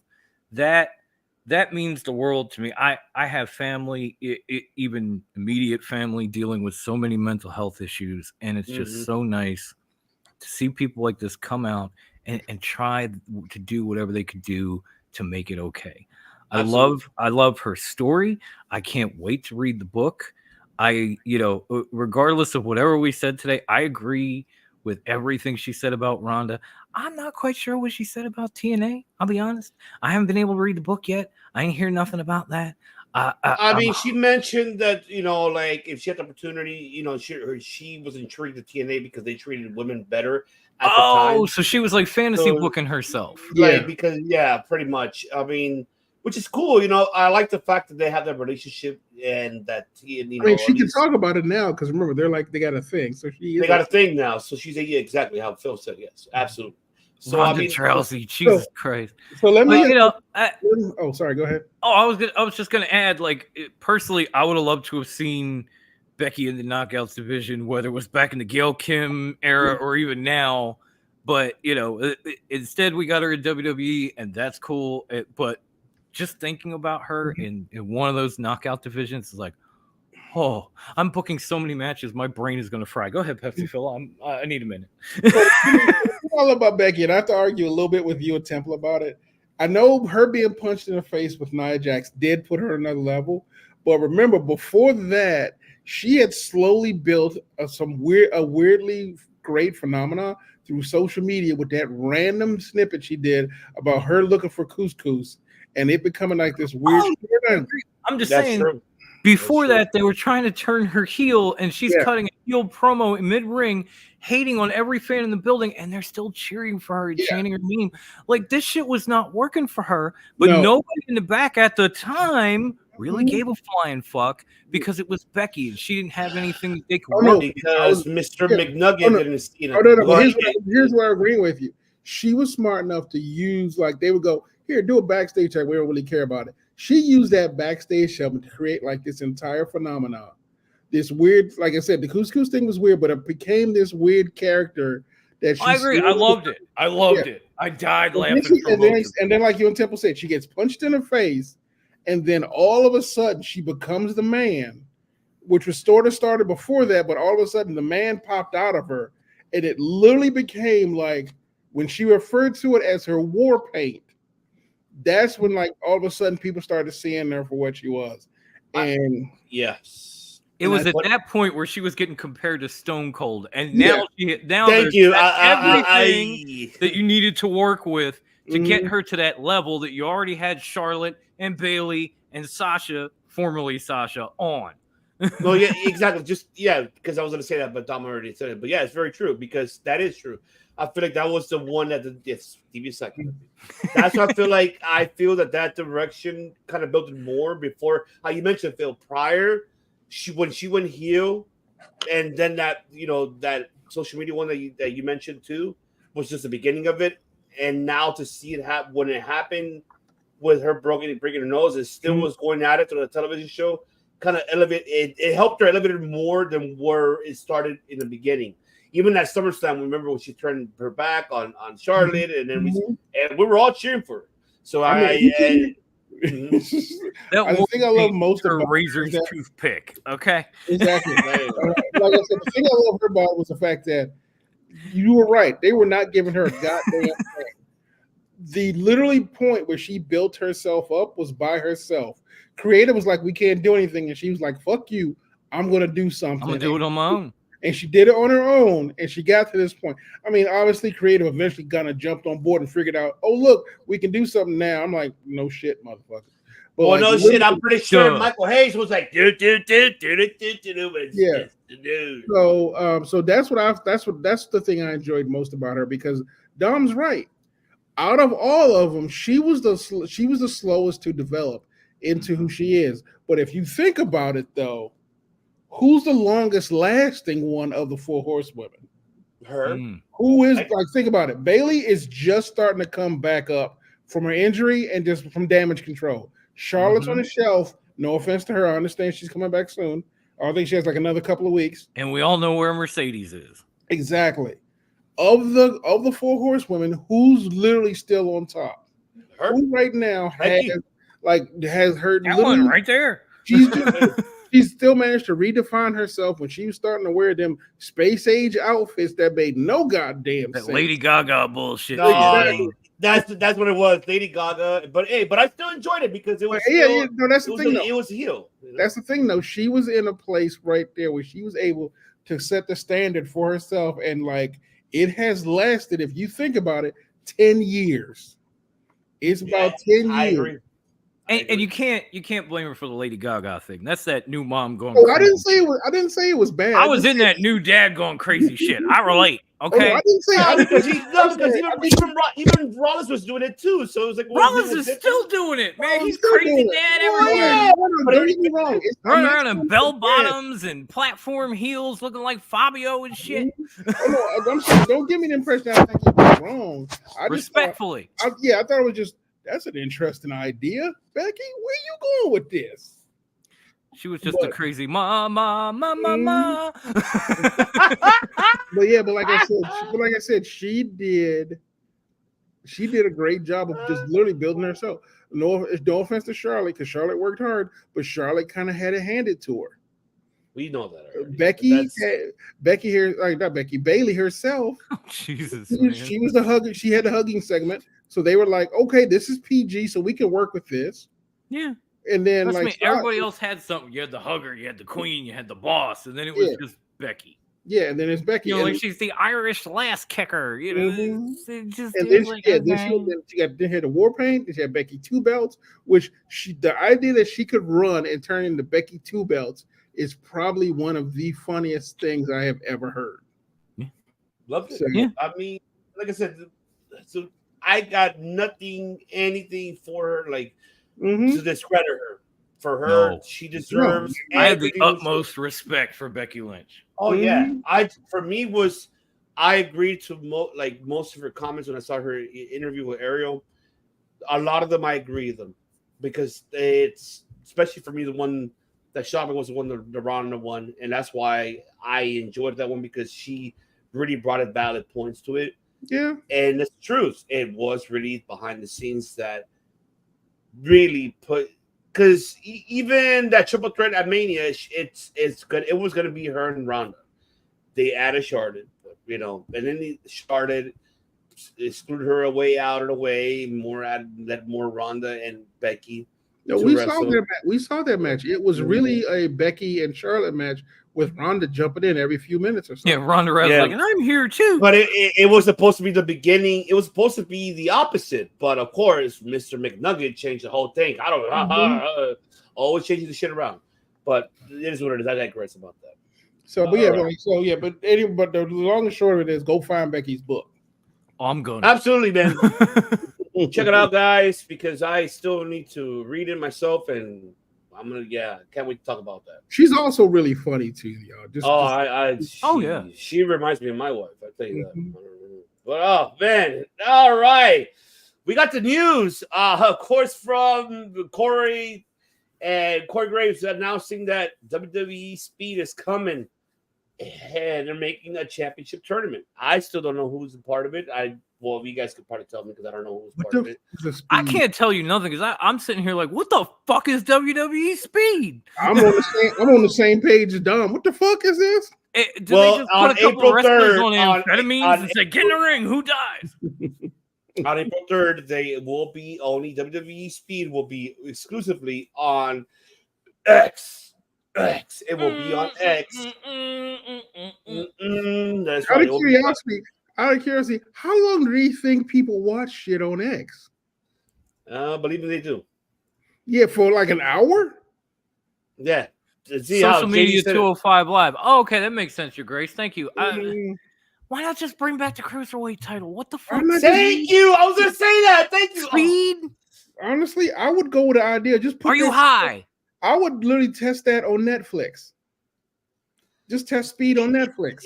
Well, it's gonna happen eventually. Right now, no, you know what I would have done? I would have tested the Cruiserweight title on Netflix. Yeah, what the fuck? Speed? I don't know. You guys are ready for that? Is Lightning McQueen gonna be on the side plates? What the fuck? We're going to put a moratorium on Temple because all he's just doing is trolling the shit. Would have been better on TikTok. I no fucks either way, JD. I'll be honest. Right now. JD, I can tell you that maybe TikTok is gonna be banned because you already know that happens. I'm not gonna. Yeah, I know there's some shit going on with TikTok, so maybe they kind of course corrected. I don't know, and honestly, my thoughts on this whole thing is like, I don't care. Honestly, I'm on the same boat. Like honestly, WWE Speed on X. X is a social media platform.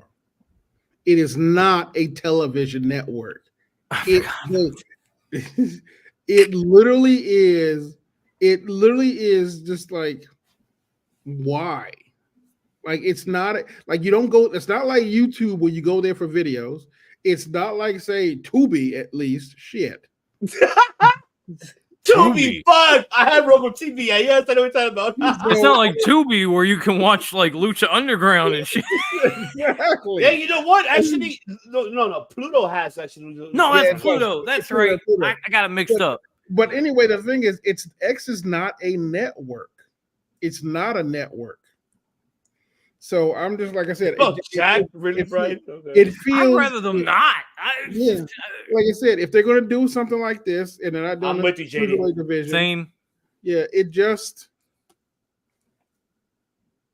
Just say it Honestly, sucks. You know it sucks, I Pesterfield. mean, Just say it sucks.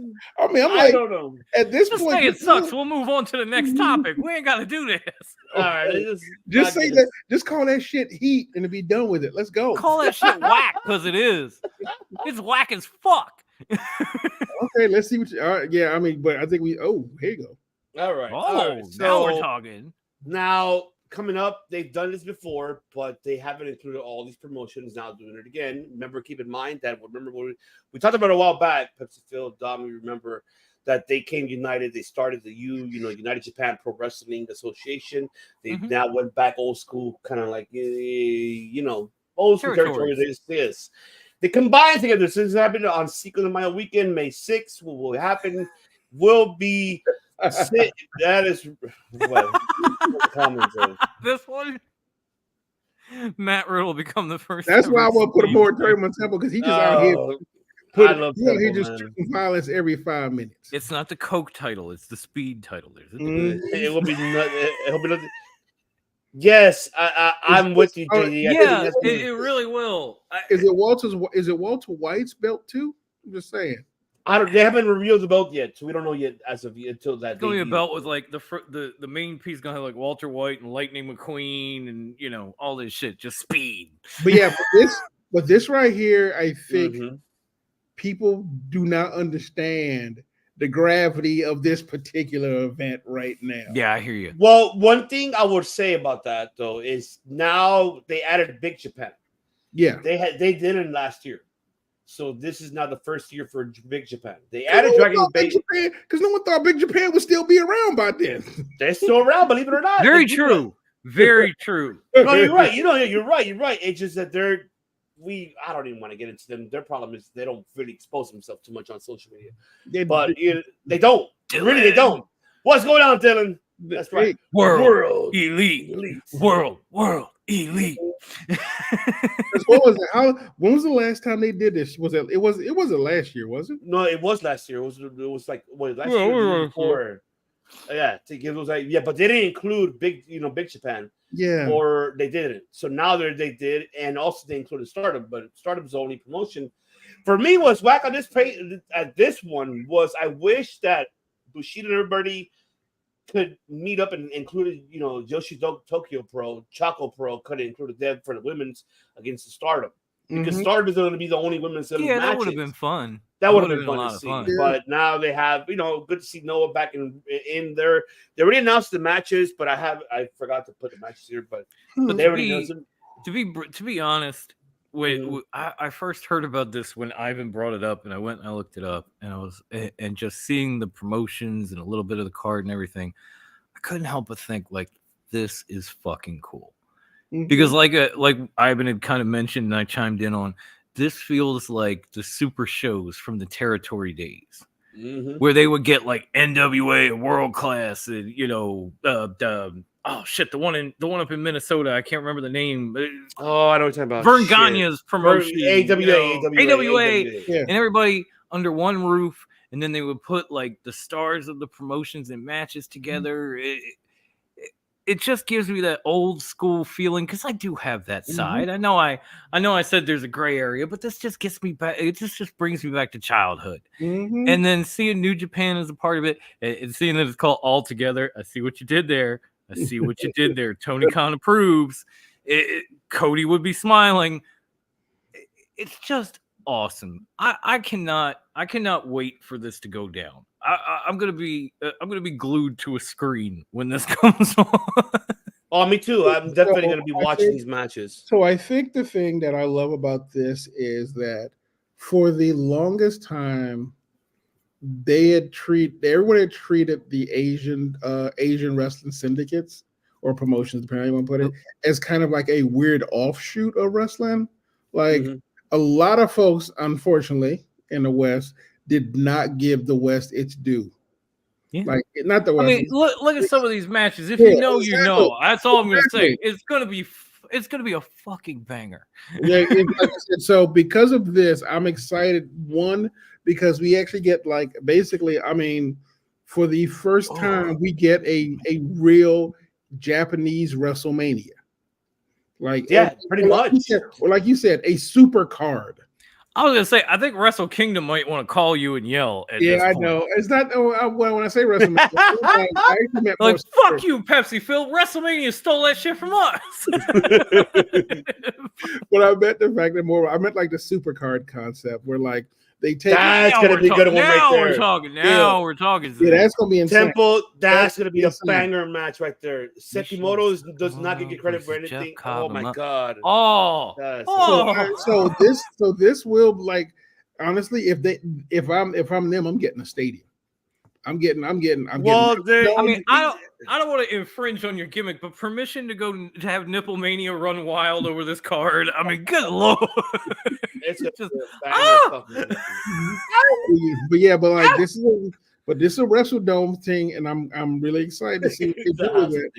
And truth be told, I'm genuinely it's on May 6th, which is even better. Because here's the thing that I was worried about. When they announced that they hadn't put dates, and I was like, please don't do this WrestleMania weekend because no, they wouldn't. Yeah, so it's May 6th. May 6th, May 6th. So I get to after Mania. It's before Double or Nothing. It's perfect.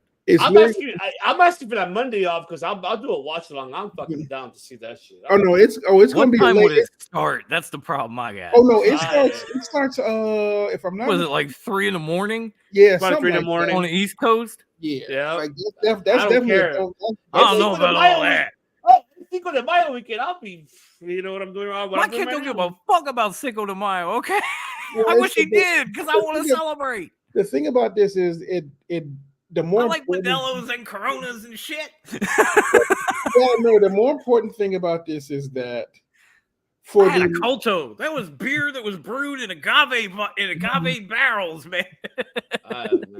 All I'm saying is, if you think about it, the reason this is important is that remember there was a time when WWE wanted to move into Japan and tried to poach a lot of the dudes from these places and some of the women. And I think that kind of after they kicked WWE out of Asia, they were like, "Yuck, this is on the outside. We got to do something for ourselves." And beginning last year, they're like, "Let's just do a supercard." Because here's the thing: half these motherfuckers done wrestled at least 3 of these promotions already. Well, back in the days when even before the whole All Japan situation, everything they've been there probably before. Yeah, I mean how many era?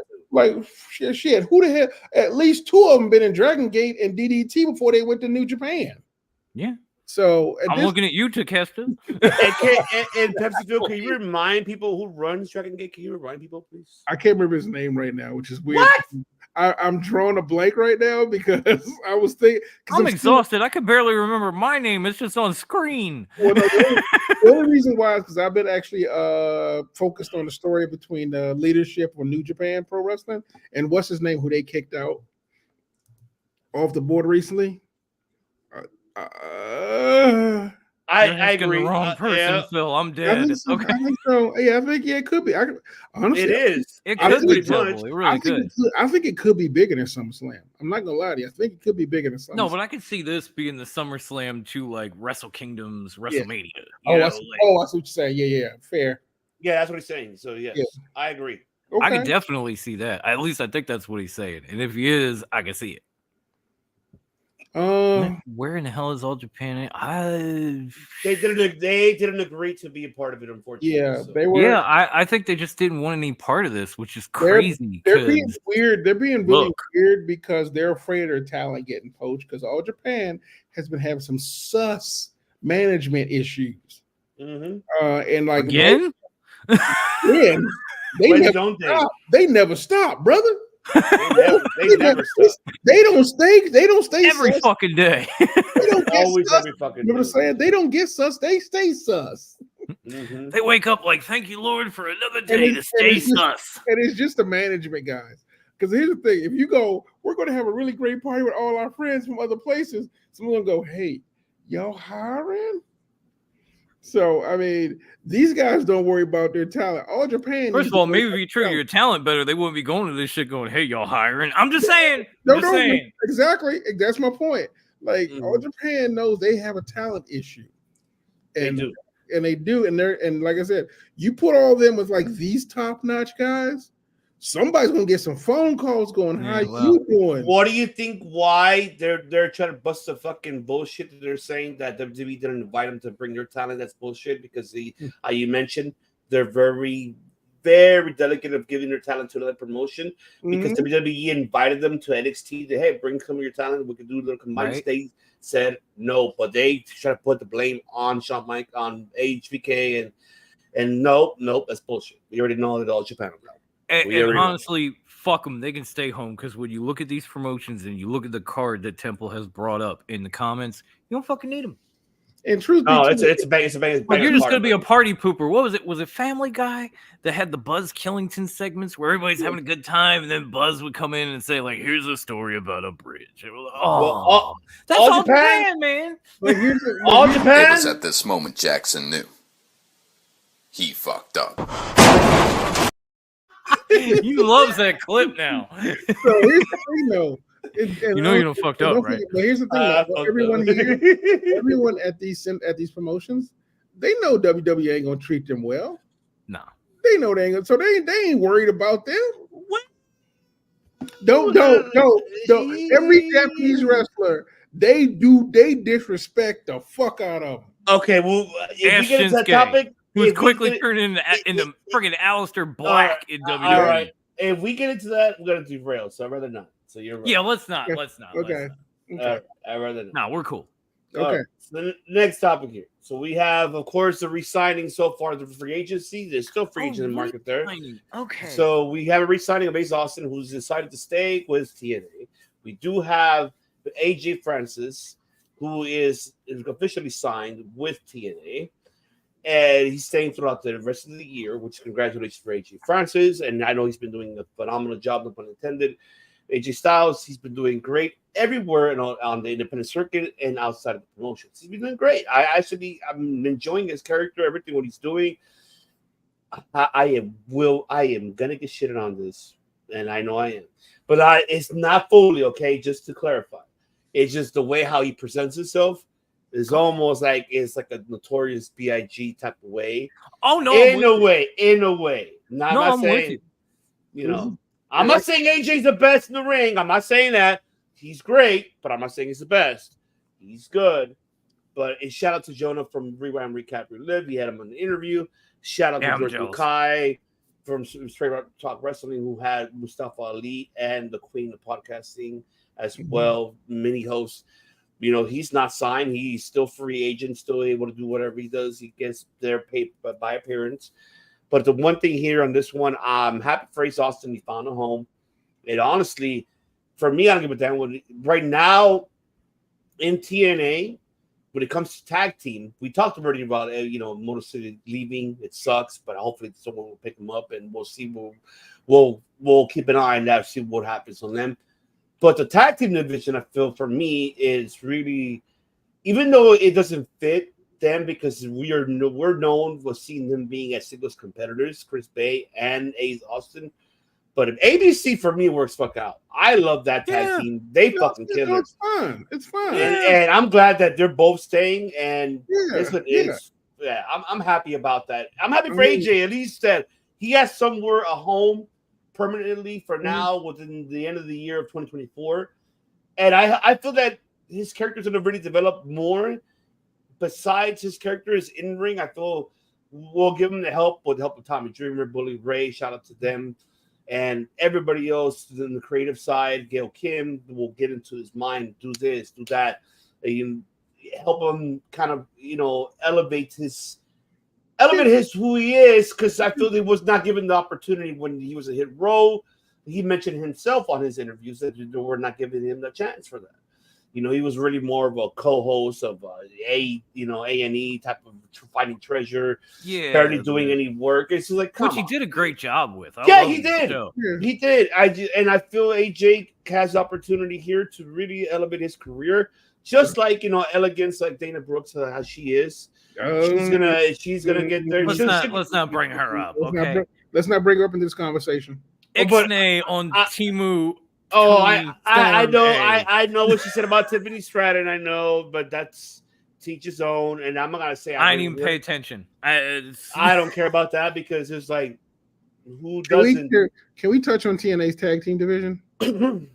I never thought I would say this. Between AEW and WWE and TNA has the best tag team division right now. Oh, yeah. And when I say best, I mean they have an existing tag team division, and literally there is effort to maintain that tag team division. And it's both sides too. Like the women's tag division is exactly. Like something WWE's never really been able to do. Mm-hmm. And I guess the problem I'm having is that it is boggling my mind that two companies who are known for having the greatest tag team divisions have let it fall off, and TNA, who literally has not necessarily fallen off, but never was known as a powerhouse in tag team division. Oh shit! Damn, really? Huh. Yeah. Thank you, Temple. Shit. Maybe if we do a watch along on that shit, we have Temple on. Fuck. Well, but the thing is, like, their tag team division has never fallen off. No. Going back to the AJ Styles era. Yeah, I mean, if you look at all the teams they lost, whether it be Santana and Ortiz, the Lucha Bros, even the North broke up, and shit just progressed right along to the next, like, in line for tag team. They just have them stockpiled and they just pop them out. They are like the New Japan of the tag division in men and women's division. It's insane. It's insane.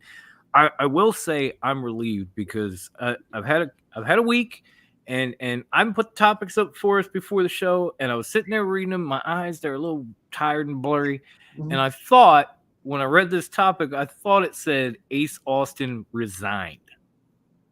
And I was like, is he hurt? Is he whatever? And I was sad.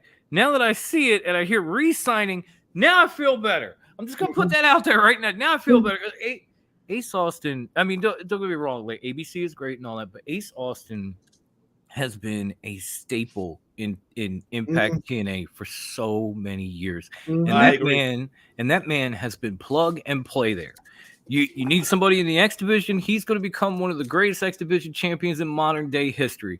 You need somebody to run with the Bullet Club because we're bringing them in. You get Ace Austin, and you put him with Chris Bay and whoever else. And then when that doesn't work out, you just leave them together because you need another team for your tag division. He's like, "Don't worry, I got you." And if ever something's to happen there, and he and Bay go their separate ways, man, now I sound like AJ Francis. I'm rapping and shit.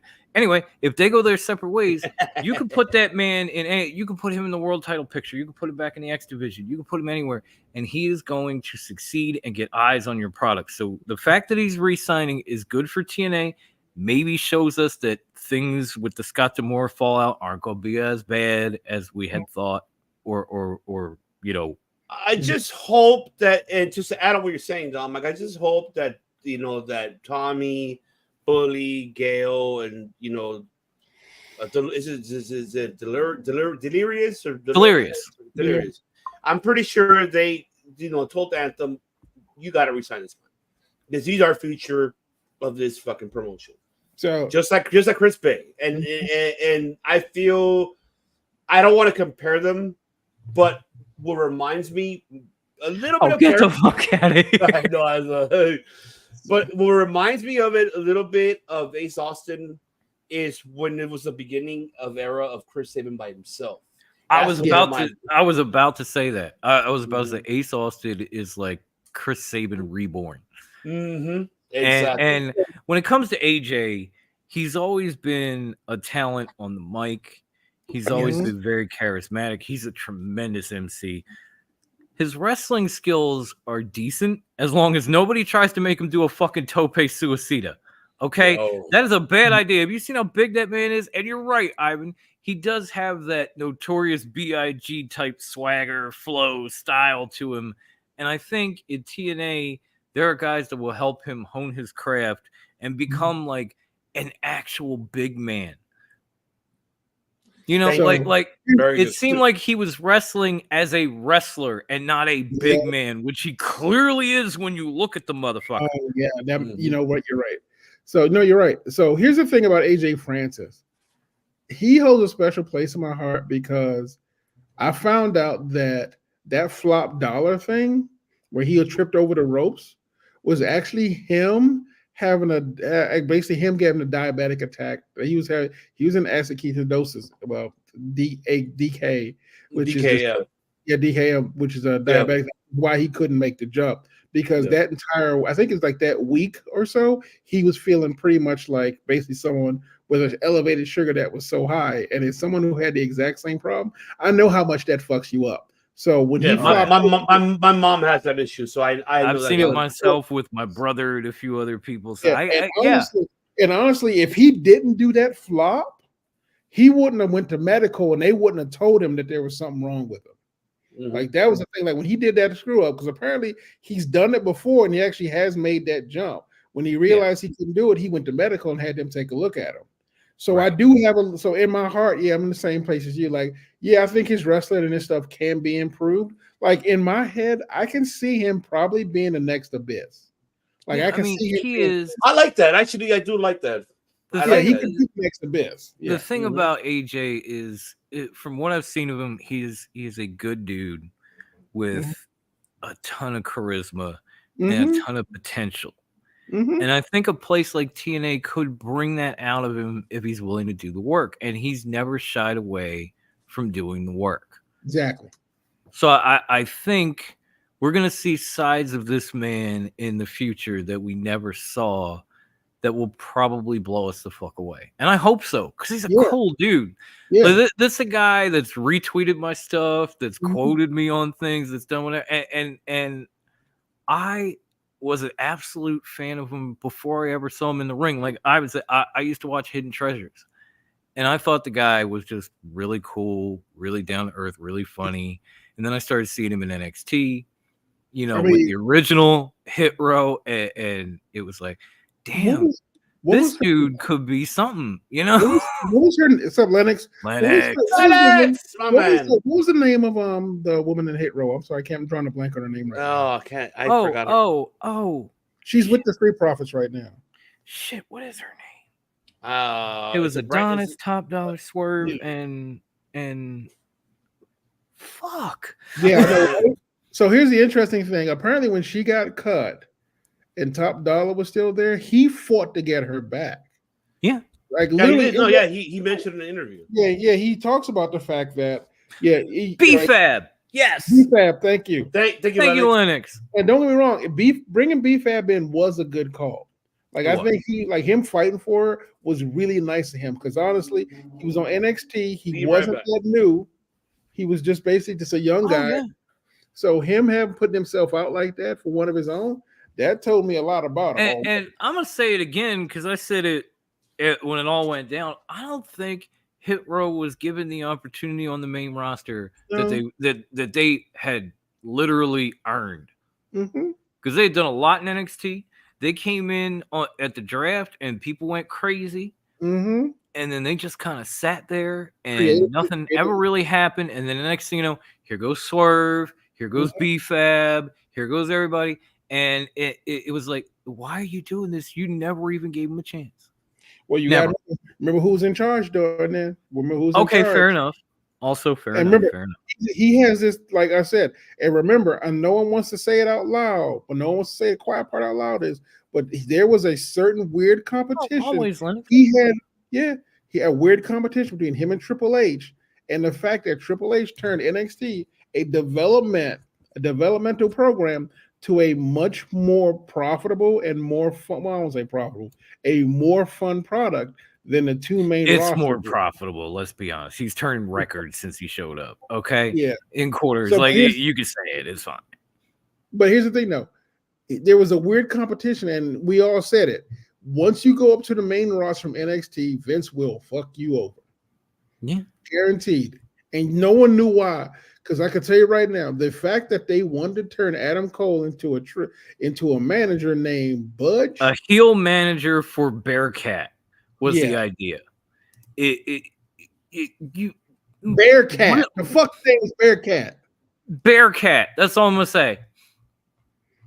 Manager Bearcat. What the actual fuck? Yeah. So, like I said, the fact that, like I said, I'm with you. Like, if AJ can actually put in the work, talk to these big dudes, because TNA is not like TNA's got like we always talk about WWE's legacy. TNA's got a pretty huge legacy going back to themselves as well. Thank you, Lennox. Thank you, Lennox. Like I followed Brianna on her X, and she was still doing shows. So like this topic right here, this is a very happy, very hopeful, exciting topic. And it is. I'm not sure. Looking at our rundown here, the next one's gonna be that happy. Oh, well, the next. Hey, what's the next one? What's the next one? You know what the next one is? No, actually, this is a good topic because it brought up a lot of good points. But go ahead, Phil. The good thing about this dude is he was in a dark place for a while. But before you do, I apologize to interrupt you, but let people know what's this topic about. Remember, audio platform. So there was an interview with Santana he recently did about his time at AEW, where he's in his profession, where he was in his profession, and where he wants to be right now. So he just comes out and talks about the fact that we talked about it before. He talked about his mental health issues, his addiction problems, his goals for himself. The fact that, and this is one of the hardest things I've ever heard someone say, he basically said the reason he decided to come away from his addiction was his daughter was making a Christmas list, and all she wrote on it was, "I want daddy to stop." Oh, yeah, I cannot even imagine seeing that. That shit fucking hurt when he said that. I can't imagine. And he seems like he's in a really good place. He's in a good shape. He's doing great work around in the IWC. And honestly, he's got no real beef with anyone. Nope. He is trolling a little bit, though, which is kind of hilarious. But he let a lot of shit out, by the way, though. But go ahead.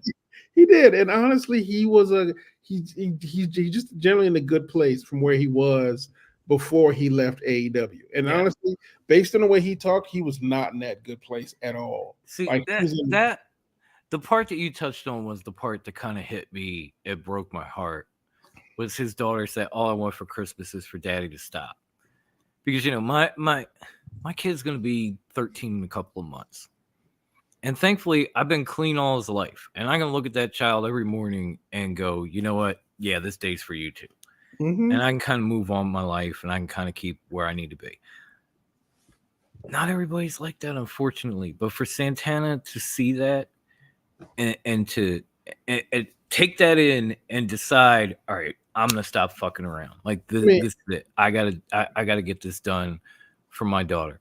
It speaks volumes to the character of that man. 1 year sober, right? 1 year sober.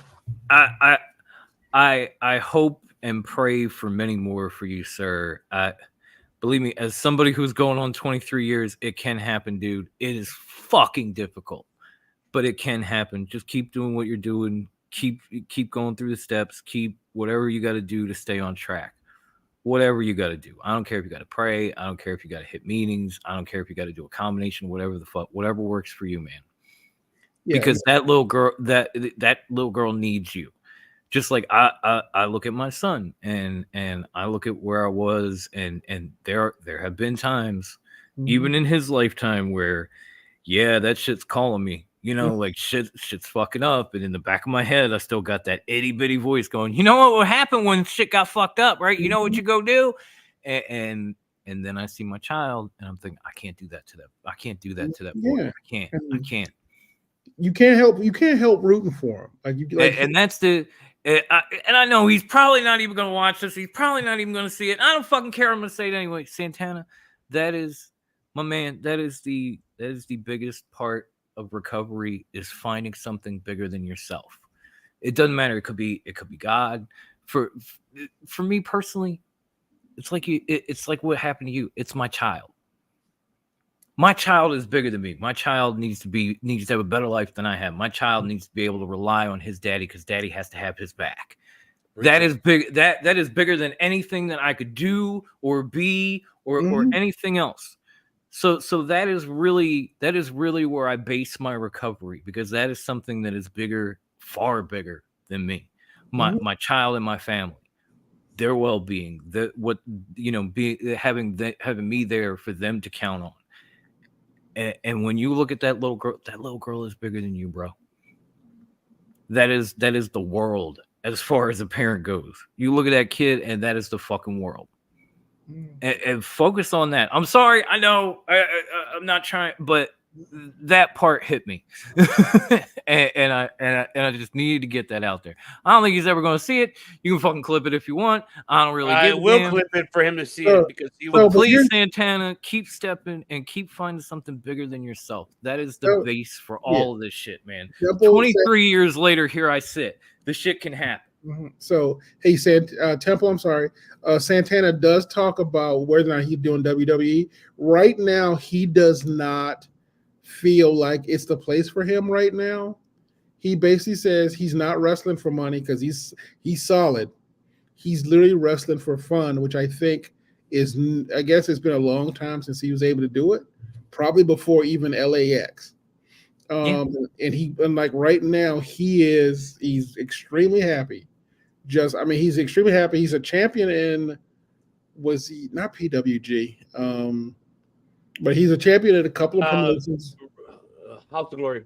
Yeah, I was gonna say HOG, but I didn't know. It is HOG. It is. And right now he's heavyweight champion. He's doing great. And so he's like I think he has a couple of stints in GCW coming up too. Yes, he does. So I love that he's gotten to that Moxley stage in life. Yeah.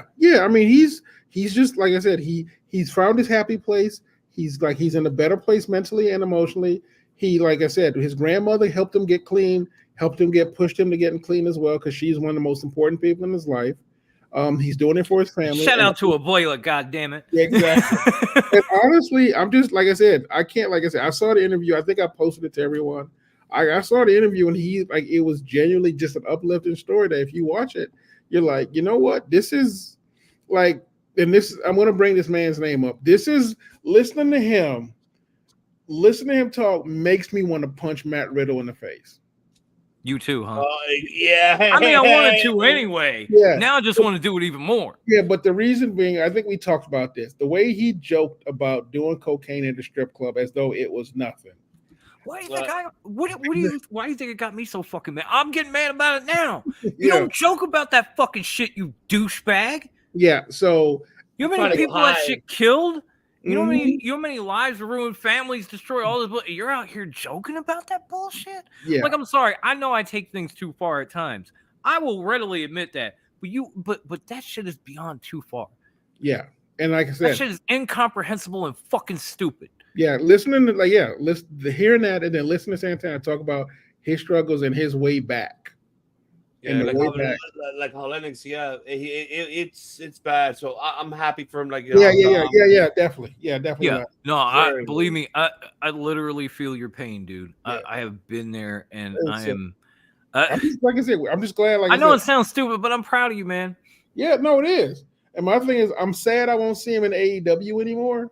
But he said why, and he mentioned why. That's what I mean. I'm not even mad. I won't see him in AEW anymore. No, well, I'm sad because I like to see him on television. Because honestly, in my opinion, no offense to Ortiz, I was more excited to see Santana because literally he went through a process of like building himself up there. But based, like I said, if you saw that interview, you realize that he wanted more, and they just didn't see him doing it. And when he explained why he didn't win the tag belts with Ortiz, I'm like, yeah, that pissed me off too. Yeah, that part pissed me off. Please let the audio people know what was that pissed him off. So according to them, Santana Ortiz were supposed to win the tag belts. Thank you. Mm-hmm. And then at some point they went on hiatus for a couple of weeks. Yes.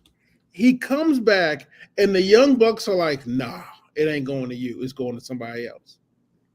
Now, I don't know if that was when the Lucha Bros won it, but the fact that literally the guys that basically carried that division and are literally tag team specialists, and the fact that Ortiz was okay with it and Santana was like, what the fuck? Mm-hmm. Yeah, and not to mention, let's say it was the Lucha Bros. Let's say it was. Mm-hmm. Does anybody remember the fucking knockdown, drag out, insane matches those two teams had in Impact? Mm-hmm. Imagine that shit AEW level for their tag team championships. I think they're fucking crazy. I think, and the other thing, remember, there were shows on Top Rope where I don't know if I was in a chat or if you, Wendy and Bruce, literally asking the question, why the fuck hasn't those two Santana and Ortiz, Proud and Powerful, not won the tag belts yet? Oh, you say it all before the Lucha Bros had won it because it had been a while in AEW. We had said, how come PMP and the Lucha Bros are not tag team champions? And then Penta and Phoenix broke through, and that was cool. And then all of a sudden it was, how come Santana and Ortiz have not been AEW tag champs by now? I don't fucking get it. Like, nothing against the Acclaim, nothing against any of these guys, but how the fuck are their names not in that run in that list of tag team champions? It's a fucking crime. Yeah, but when you like his go ahead, hit the thing with Tony. Go ahead, hit the thing with Tony. Let him do it. I want you to do it. I gotta say, I'm getting to it. I'm getting to it. But I want Phil to say it though. I ain't gonna say it. Bullshit, Tony Khan. Wait a minute. That's right. I was looking. That's fucking bullshit. You bullshit, Tony Khan. You bullshit. You're bullshit, Tony Khan. You are super bullshit. You had a perfectly good tag team division, and you fucked them all up. You are some no pun intended powerful bullshit. You heard his comments. You heard his. I was like, what? When he said it, when Santana said that shit to Chris Van Fleet, and then I was like, I fucking knew it. This motherfucker did not. And this is not a Lucha Bros. Clarify that right now. No. When he said that shit on Van Vliet, my reaction was simple. Hey yo, what the fuck? And honestly, though, I'm glad he was like, "Fuck this, I'm gonna go do my life." That's what should have happened. I was just saying that, man. Go back to Impact and those two teams and the wars they fucking had. And you could have had that in AEW. You're good, Lennox. Yeah, I know that. Truth be told, in that cage match, it should not have been. I'm with you, Lennox. It should not have been the Lucha Bros and the Young Bucks. It should have been the Lucha Bros and Proud and Powerful in that cage match for the championship. Like, because I think at this point, that would have been a badass match. Oh my god, it would have been amazing. It would have been fucking amazing. We already saw it in Impact. It would have been amazing if they did it in that cage. And by the way, Lennox, it's one thing to joke about it in middle school. It's another thing to joke about it when you're middle aged. Fuck off, Matt Riddle. And the Just problem go away. And the problem is that, and here's, as much as I hate to say it, Matt Riddle is a name. Like, he is a famous person making jokes or quote unquote. We ain't talking about him, man. We're talking about fuck him. Fuck him. But anyway, back to Santana. Santana's legitimately like on his way to, like I said, don't be surprised. Like, honestly, if he ends up in TNA again, like I'd rather have him go back over there. Honestly, I would too. Honestly, I think if he, like, here's the thing: if he ends up in TNA, that's a hop, skip, and a jump to WWE.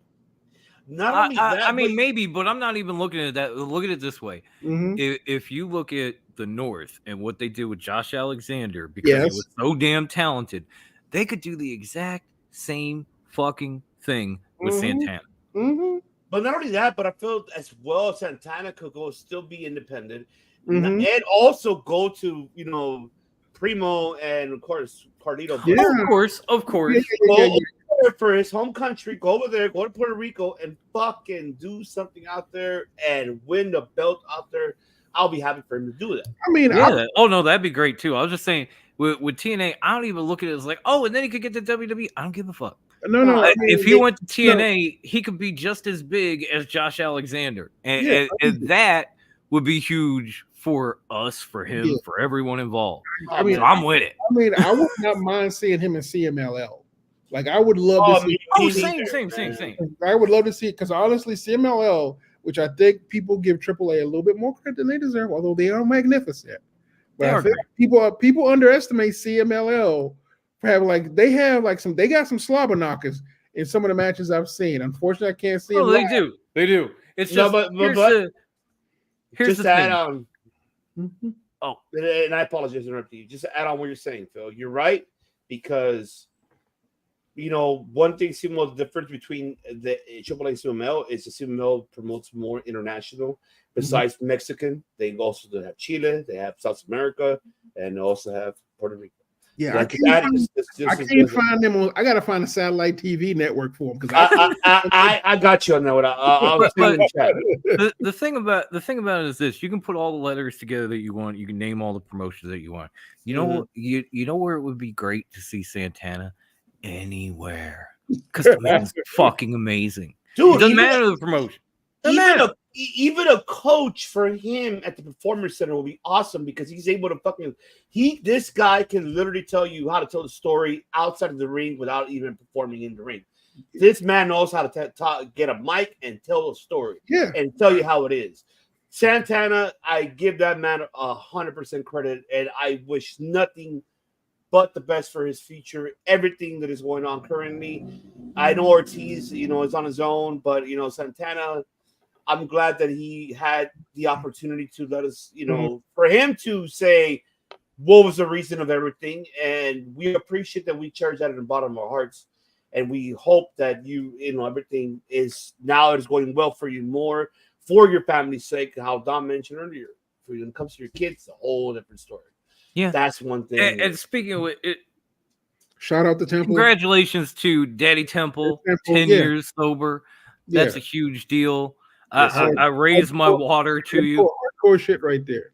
Sorry, so, I apologize to raise my beer, but keep doing what you do. I know Temple said he's proud of him. Shit.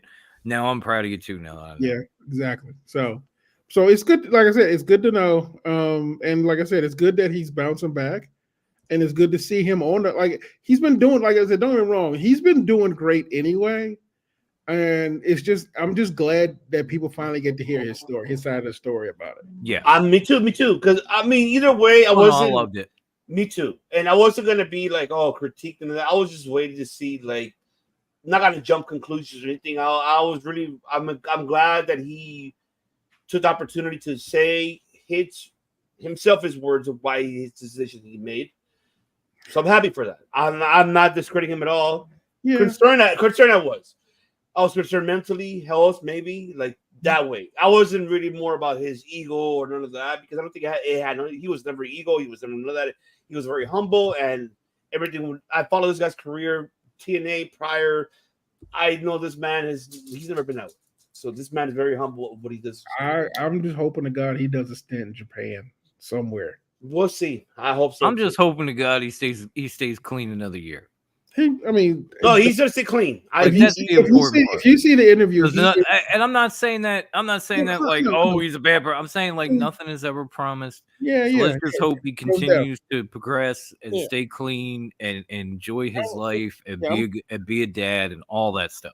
Yeah, that's the basis. Wherever you go from there, I will be watching. But that's what really fucking counts. If you watch that interview, I'm pretty hopeful that he'll be busting his ass to make sure he does that, just like he did in wrestling. Because he, like he said, he's got there's a calm about him that literally is like you look at him and go, oh, this dude's gonna be all right, kind of vibe off of him. So, and like I said, if you watch that interview, he has been through some shit. So. Yeah, I saw it. And kudos to him for putting it out there and kind of like Temple is saying, just letting people know, you're not alone. You can bounce back from this shit. You can turn the corner. You can get help for this. It's okay, because again, we're not quite there yet, but we're a lot closer than when I was, younger. That this shit is now acceptable to talk about and to bring and to put out there and to have and to get help with and all of that. And I love that. And you have access to more resources for it. Not just, not just one avenue, not one place. You have not just accesses, but you have multiple accesses, avenues, and channels to reach out and be reached out. I mean, there can always be more, but at least you have those avenues where you can go and get the help you need and get your shit back on track. And be in a better place overall, and that part is always going to be cool to me. I don't care if it's Becky or Santana or whoever. I love when people come out and say this shit because it just makes it just makes it a little bit more acceptable every fucking time, and a lot less scary, and a lot less scarier. And there was a point in my life where I would say I'm X amount of years clean, and people would look at me like, "Ew." And so to see, people like Santana talk about this and be praised makes it just hits me in a certain spot in my heart. Yeah. I don't even know how to put it. Yeah, makes sense. No, yeah, facts. But just so on Temple's comment here, like, man, absolutely, Temple. Yeah, I hear you. I hear you, brother. I had the same. Yeah, we've all been there. That's why I take it lightly and politely, not overwhelming myself, because I used to be that way when I was way younger. Now I take it. I think we all were when we were younger. Yeah, but not now. Like, really, I don't. Even though it's Friday, it's different. But throughout the week, nah, I don't. Yeah, do none of that. None of that. I don't crave for it. Okay. So what's next on the list? All right, one more before we get into Dynamite, because Temple, this is yours because you asked for it, and I'm doing it for you because you brought this up a while back here on the show for the comments of it. And it is true. It is true. He. Oh shit! Oh yeah! Oh, shit. I remember him saying this, and I was like, "Oh shit, really? Is he cleared? I didn't think Nigel could make it." Exactly. I thought it was a permanent. No. Yeah, because he's been out for a minute. Temple mentioned this a while back on the chat, and that's why I'm giving him credit for this is his topic. I remember. And Temple, yeah, we all remember. You're more than welcome here to give everything what you need to give the information here. But what my Joe already said on his last interview that he had recently, he did win back in the ring. He was cleared fighting for the first time in almost 13, 14 years. Jesus. And yeah, TNA was a minute ago. And WWE as well, because besides Ring of Honor too. He is now cleared. So now it makes sense. And Temple been saying this for a long time in the chat that he's going to get cleared. And while we're seeing the recognition of Nigel being heel on a commentary, and we're seeing eventually down the line that we may see all at Wembley Stadium, all in, maybe him and Bryan Danielson, maybe so. Because remember, before he retired because of the situation, I'm not going to say why or details of it. You guys can look it up, all audio platforms or videos. I'm not going to say it because I have respect for this man. Google that shit is all we're Google that shit. But other than that, his last rivalry was with Bryan Danielson. So this is going to be something that if Temple, you're here, Temple, if it does happen, you're going to join us for that watch along. And I'm going to go ape shit if Nigel comes back. People that do not really remember Nigel McGuinness's fucking professional wrestling, go back of Ring of Honor. We tell him gush, and this is what he get. You're so me, Temple. You're so me. I told you all. Where are my goddamn flowers? I need fucking royalties now. I am giving you the royalty now, Temple. I'm giving it to you now. All of them, dude. I know. We all said you said it. We said it. It's your topic. You're topic. Literally. This is everything we could do for you, man. You act like we making money. We're not. Mm-hmm. Or we'd be throwing that at you too. But no, I got a surprise for you. Yeah, I know exactly. There you go. We're all in London 20. Could happen.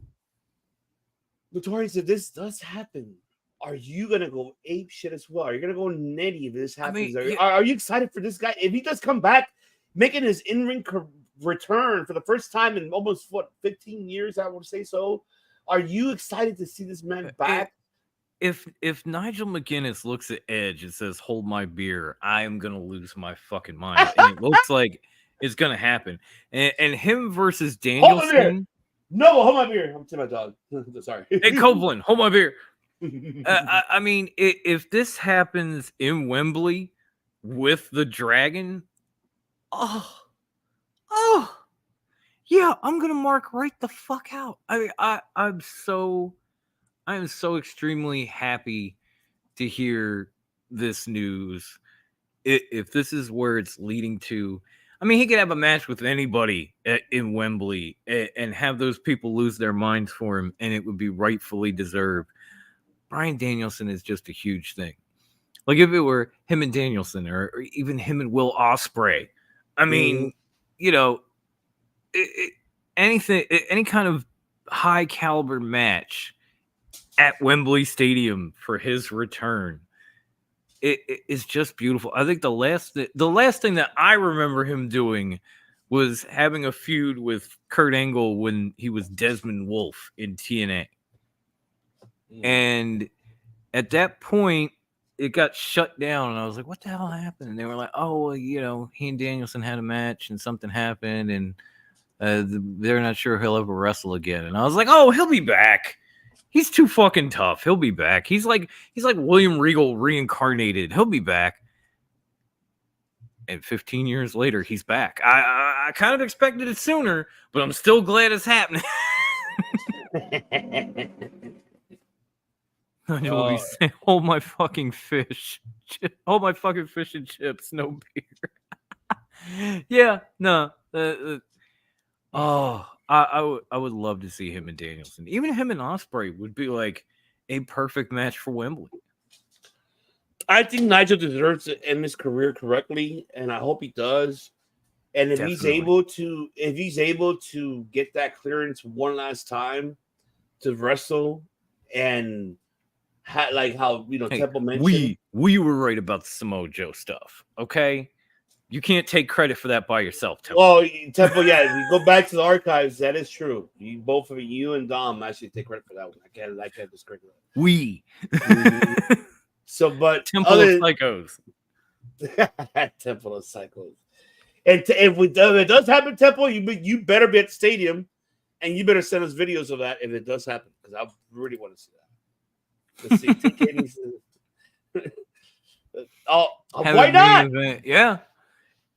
I would book it. Honestly, I think either he and Danielson, or I said he and Ospreay, because look how fucking over Will Ospreay is. Look at what a great heel Nigel has been on commentary alone. It would be perfect, and it's their backyard. Wembley Stadium would probably go crazy for that. Am I wrong, Temple? I think Temple will go crazy with that too. I mean, Pepsi Phil, do you feel the same? Are you fucking going Nettie? Did this happen? He's returning to the ring. I'm genuinely surprised. I'm glad he's back. And here's the weird part: I only saw a handful of his matches before they announced that he had to retire. Like when I say handful, I mean probably 2 or 3, and they impressed hell. Really? Legit. So do I want him to come back in Wembley? I look, young man. Yeah, I think so. I think him coming back at Wembley be great. Him against Ospreay at Wembley, I don't know, man. That's a tough mountain to climb. I mean, yeah, that's true, yeah. Temple. I know he gets on Danielson's case on commentary on Collision every fucking time. Fucking builds it up, I'll tell you that. I mean, I'll take him and Danielson at Wembley for sure. Yeah. Go ahead. No, I was just providing an alternative, and I thought, Ospreay versus fucking McGuinness at Wembley. That match is openly British, and it's brilliant. So either way, like him at Wembley wrestling will be fine for me. So anybody, anybody at Wembley, he could be fucking wrestling Fuego del Sol in Wembley. I don't give a fuck as long as he's wrestling at Wembley Stadium. There is a part of me that kind of wants him to do a squash match against Greedo for no reason. Then I think it'll just be hilarious and enjoy. Oh no, I did go back and watch that, and I loved it, and I heard the seeds and Easter eggs that you're talking about, Temple. Yeah. Again, I was just providing an alternative that was openly British and brilliant. Oh God!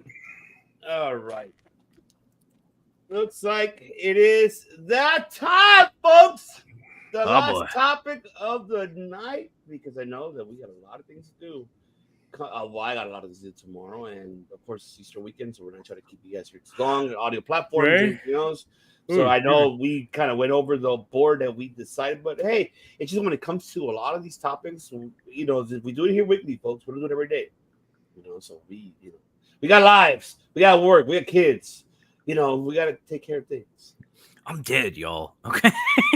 Well, we're gonna end it right here with this one. You got zombie psycho right now. It's time, baby. It's time. It's time. It's Vader time. Dynamite!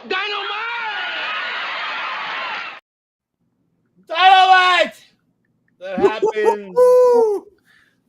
Oh my God, it happened 48 hours ago. I know I heard piece of shit fucking Meltzer, fuck you, because I know that you're like, do I have to fart on this mic again? It's like, oh man, I don't know. That's my review of Seltzer. Okay. All I know is that I'm tired of him saying, oh my God, it was the best Dynamite ever. Oh my God, it was so good. Stop. You're getting paid. I know you're getting fucking paid by Tony Khan. And I know you are. We already know that shit. He is not objective. No. No, I know that. And stop fucking bashing on fucking other promotions, but always high praising fucking AEW. Always. Fucking always. I mean, in this case, though, maybe the blind squirrel found a nut, because this shit was kind of dope. And I'm pretty sure he hears it all the fucking time I know he does. And I don't give a shit if you hear it. Go ahead and continue to say that. Go ahead and continue to say fuck fucking the debate network, all this shit. I don't give a fuck. I don't give a flying fuck either. I still say he's a piece of shit. All I'm saying is a broken clock is right at least twice. Stop kissing ass. Can we talk about Dynamite now? Yes, I just want to say, stop kissing ass. Stop kissing ass. Fuck that guy. and like Eric Bischoff said on his fucking show, like he literally fucking said, I agree with Bischoff. He's like, no, you're a fucking mark. You're not a mark of fucking a professional wrestling. You're only a mark of one thing. Oh my God, yeah, just because they pay you. Fuck. Yeah, the only problem there is he's a has-been. So fuck them both. And let's that piece of shit out for us. Okay, there you go. I'm done. My apologies. All right, we're digressing. I know we're delayed. We're derailing here. Dynamite, folks. Here to have it 48 hours open, which I will say it was not a bad, it was a great Dynamite. I know the PG, the demographics was not the best. Everybody was like, what? I thought it was going to be the best. No, it wasn't. Keep in mind, folks, that we are on the March Madness marathon. Yeah. And and MLB season's here. Even baseball's coming back. Yeah, they're here. NBA's headed for the playoffs, so it's not going to be the best. March Madness starts. Yes, we're already looking in what, 14, 16, I believe so. Mm-hmm. But other than that, it did okay. One thing, a lot of these things that I really enjoyed, I'll tell you one thing that shout out to Mansoor, baby. Thank you for teaching this man how to fucking do a promotional video and a camera view, how to do everything, because I was really happy. The Bryan Danielson video promo was fantastic. That breakdown, fuck yeah. Great job, Mansoor. You know what? We can do better than that. Huh? There we go. There we go. He deserved all that. He deserves that. And I'm happy that he's teaching this man how to fucking produce for fucking television for once. So there you go. That's how you do promos, Tony Khan. How you do it. No wonder why I don't get the fucking press media. That's fine. But I still... None of us did, man. I know. But other than that, that's the reason. We all filled it out. None of us got in. Yeah, I know. But other than that, promotion was great. The promo was great, excuse me. The matches were really I was really impressed with the matches that of course they want to put, Brian Cook mentioned. Yes, Shibata and Ospreay, man, what a fucking great. Oh man, I went netty in that match, and I was like, I was really more like I was cringing for Shibata because I'm like, you just got up an injury of your skull. Remember what I was saying? Protect Shibata. This is what I'm talking about, man. I don't know if Shibata told him you see it. Do it. So So I'm in a weird place to y'all. So Ospreay Shibata, I'm like, I ain't even worried about that match. That's gonna be a banger. 100%. What? I was not worried. It was. But now I get where I'm coming from because I'm always like protect Shibata. Yeah, no, that's where I'm at. The match is great. I'm not saying anything else. I'm just saying about the head. No, right here. I have been there with Shibata since he came back. He always has these matches where he gets dropped on his head and shit. I'm just like, no. Protect I don't. Knock on wood, that man. I don't want that. Here's the thing. Shibata has taken over for Sting, where I'm now coddling that motherfucker because he keeps doing crazy shit. So here's the thing. I love Shibata, and I think I'm at the point now where it's like I know everyone in the ring is going to make sure he's okay. So I always I get you. get your point, Pepsi Phil. But when that's before is on air live, right? They probably study it. This is what we're going to do. But when it comes to air live, it's a whole different story. No, it is. And keep in mind also, like also, what happened with the Private Party and Young Bucks match. The EVP trigger almost fucking went to shit because I forgot who it was that almost fucked up. But if you saw one hit, I think it was Nick that hit it first, and then Matthew was second, but he slipped and Matt slipped, and then it looked kind of bad. I was like, oh shit, I'm going. Yeah, that was rough. It was rough. That match was great, though. I'm not saying it was bad. I'll give them kudos for all four of them for that match. The women's four-way, well, I give them kudos. Oh wait, are we done with Ospreay and Body yet? He's going over the whole thing. Give him a minute. Okay. So women's that match, please. That was great. Good to see, Anna Jay finally, showing her performance. She did a great job, and I really enjoyed it. We see Sky Bluebird, and she's been constantly developing great. Amazing. And Chris Sadler, another one. Look, man, that women's match was not got Mania running wild. I don't give a damn. I'm sorry. Respectfully, women. Respectfully. Not got Mania running wild. Okay. I'm not gonna say it in English because you guys know what I mean. But it was an amazing match, but there were so many cheeks bouncing, and I'm a guy. Thank so you. Respectfully, great job, and damn. Thank you. And shout out. I do what I can, No, you did perfect, notorious. And the main event was wait. Before we jump to that one, hold on one second. Damn. I'm done. Go ahead. The main event was great.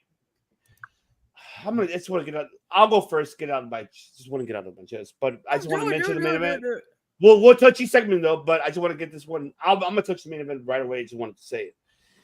Look, I am so glad that Konosuke Takashita is getting the push that he's getting now.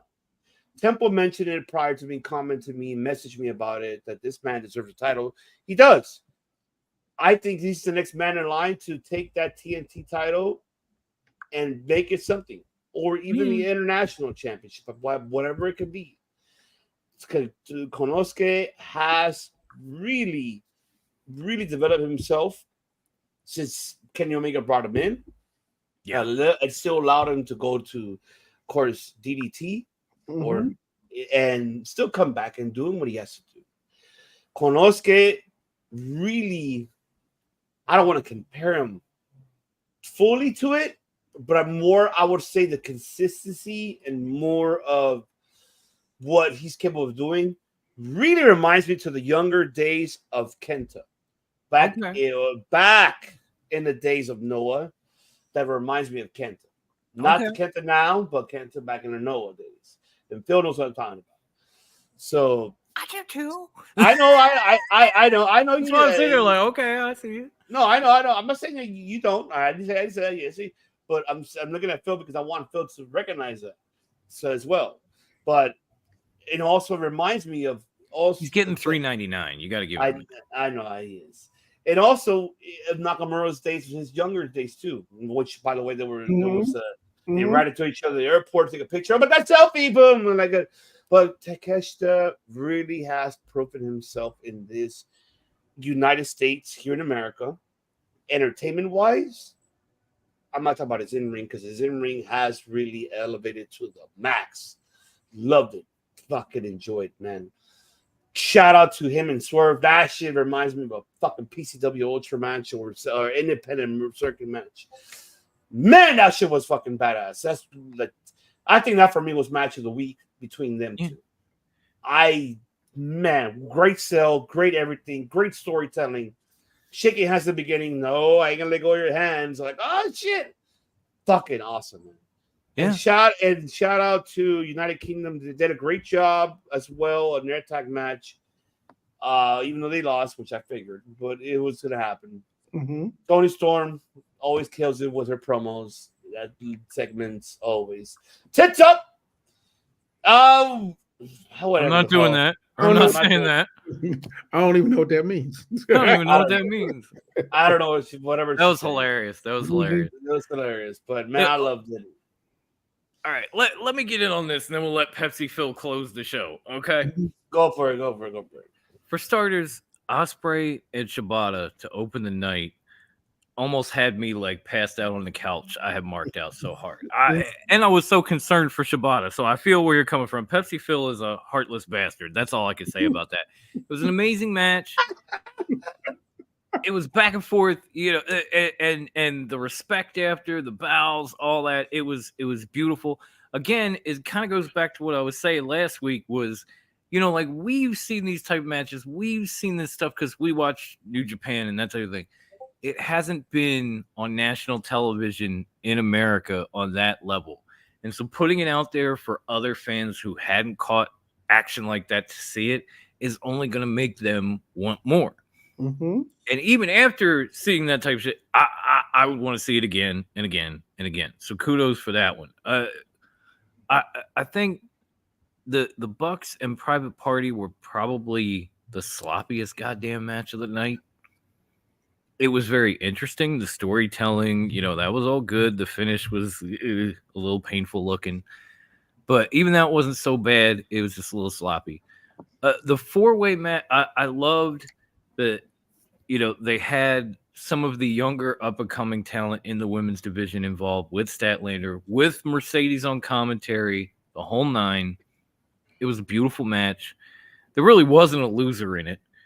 Somebody had to win. There really wasn't a loser in it. Eventually, Willow took it, and it was like, well, duh. But, it was still cool to see, and it does feel like they're elevating the women's division still. So now we got 3 weeks in a row. Tony, make it 4. And then move. That's how you know he's watching our show. He's watching, listening, or watching. That's how you know. Then maybe he ought to give us a fucking press pass. Right, Tony. And even the other side of the bracket with Best Friends and the Undisputed Kingdom, I had wondered something that our friend Hafiz, who I still love to this day, had wondered out loud on many an episode. Where the fuck was Wardlow? Where in the hell? Remember Adam Cole said that whole thing, did that whole promo where he's talking about how he needs to watch, Wardlow now needs to be a good boy, watch their backs and make sure they don't lose. And then they go out there and lose with no Wardlow. So there was that. We had the Cole promo the week before, and then he just no shows the following week. Okay, but it was a great match. Best Friends are still alive. They're still my pick. So sweet.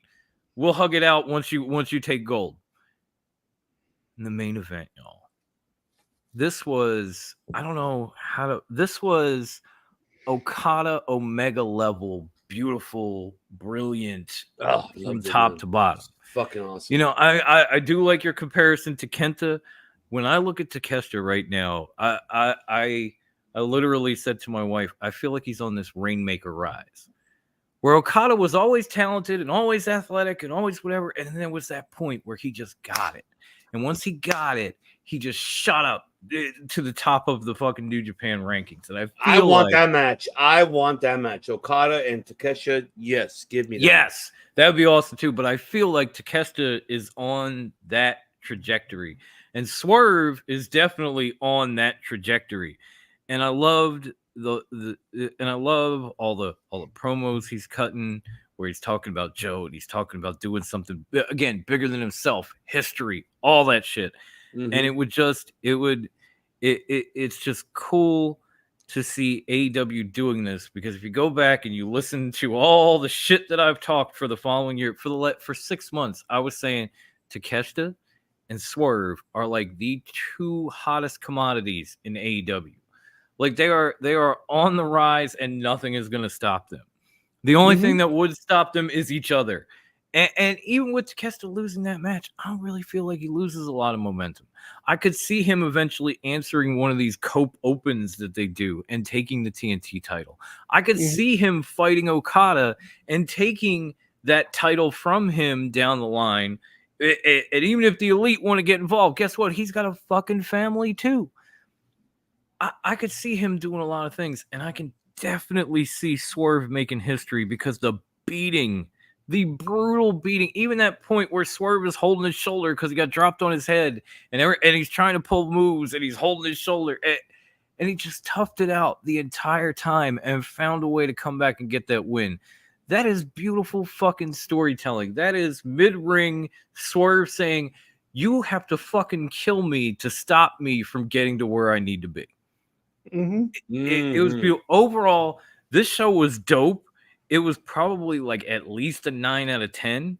And I only take credit, and I only take some points off because A, perfection is unattainable, and B, the Young Bucks fucked it up.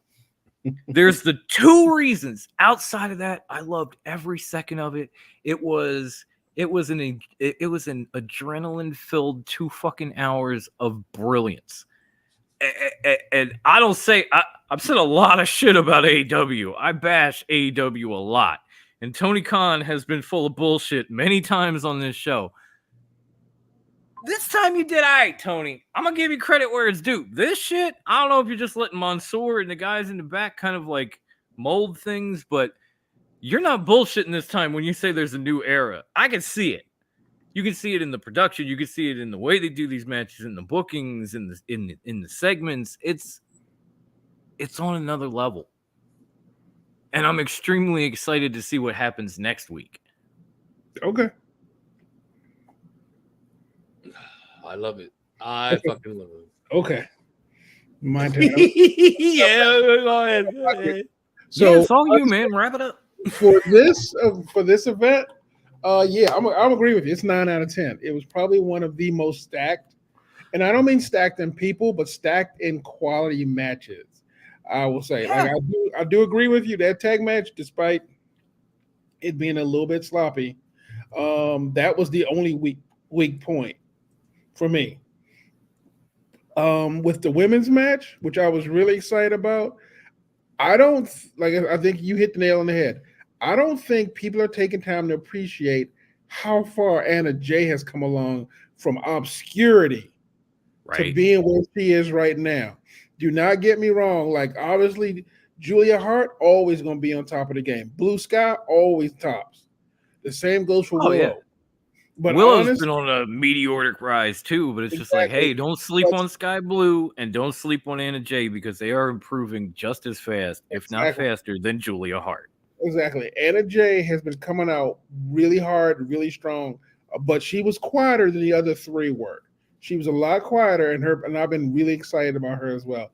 Overall, she's that improving, women's match, by the way. Yeah, yeah, 100%.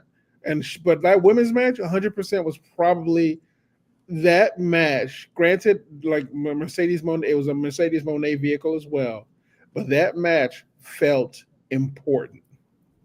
It felt like that shit mattered somewhere down the line. Like, it literally was. And honestly, I enjoy the fact that Julia Hart, and I think most people may have missed it, but I enjoy the Julia Hart Mercedes Moné crossover where they just kind of stared at each other and Julia Hart hit her with one of these. Uh-huh. I don't know what it is, but there's something about that that's just cool when you do it right. And then immediately after she did it, she started singing her own theme song again, like nothing had happened. Yeah.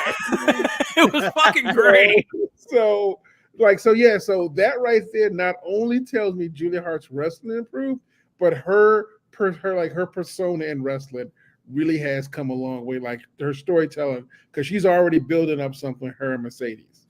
So now talk about Ospreay and Shibata. I think we all agree. In my head, that's a 10. That was literally one of the best storytellings. And it was one of those things where I was like, how is this going to go? Is this going to go like the Kyle Fletcher match, or is it going to be kind of a hybrid match where it was ground and pound? And because one of the things I always fear when AEW is they enjoy high flyers, and they will make high flyers literally throw themselves around the ring. In this one, it was legitimately a ground match with a few high spots, but the way they ran it, it was definitely a Shibata match.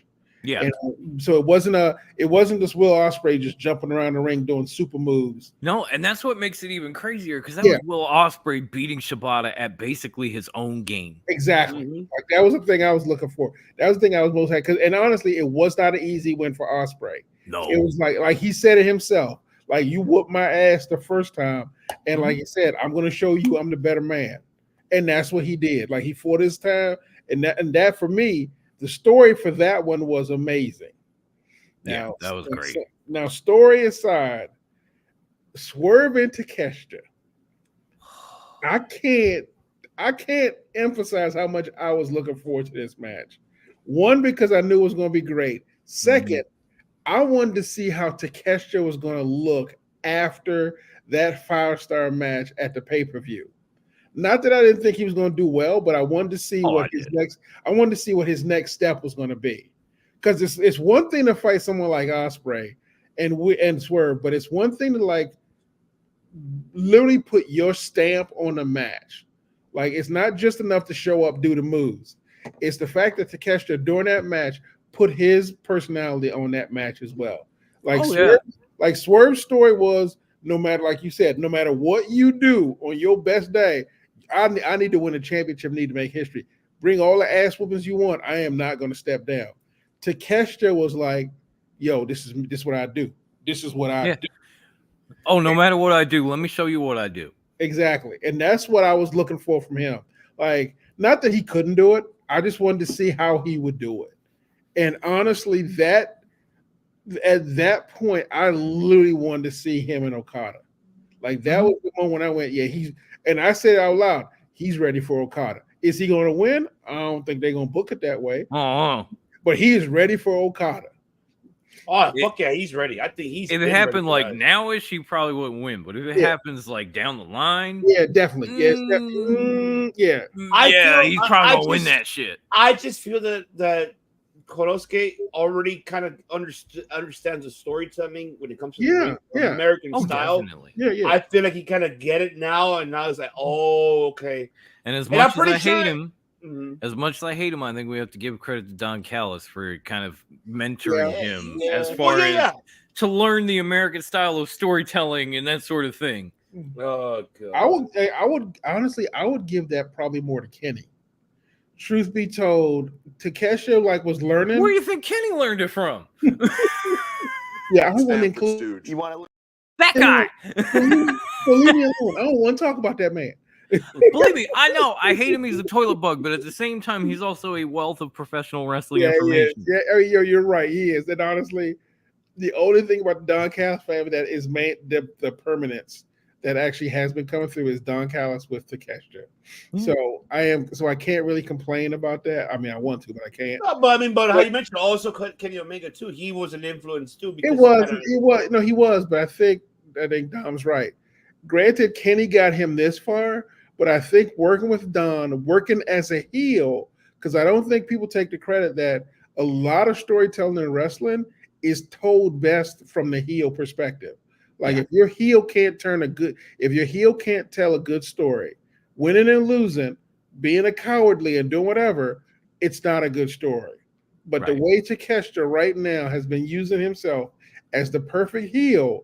Because if you saw him doing that, he was a lot more flamboyant and a lot more evil Cape Man, like a lot more darkness around the way he worked that ring.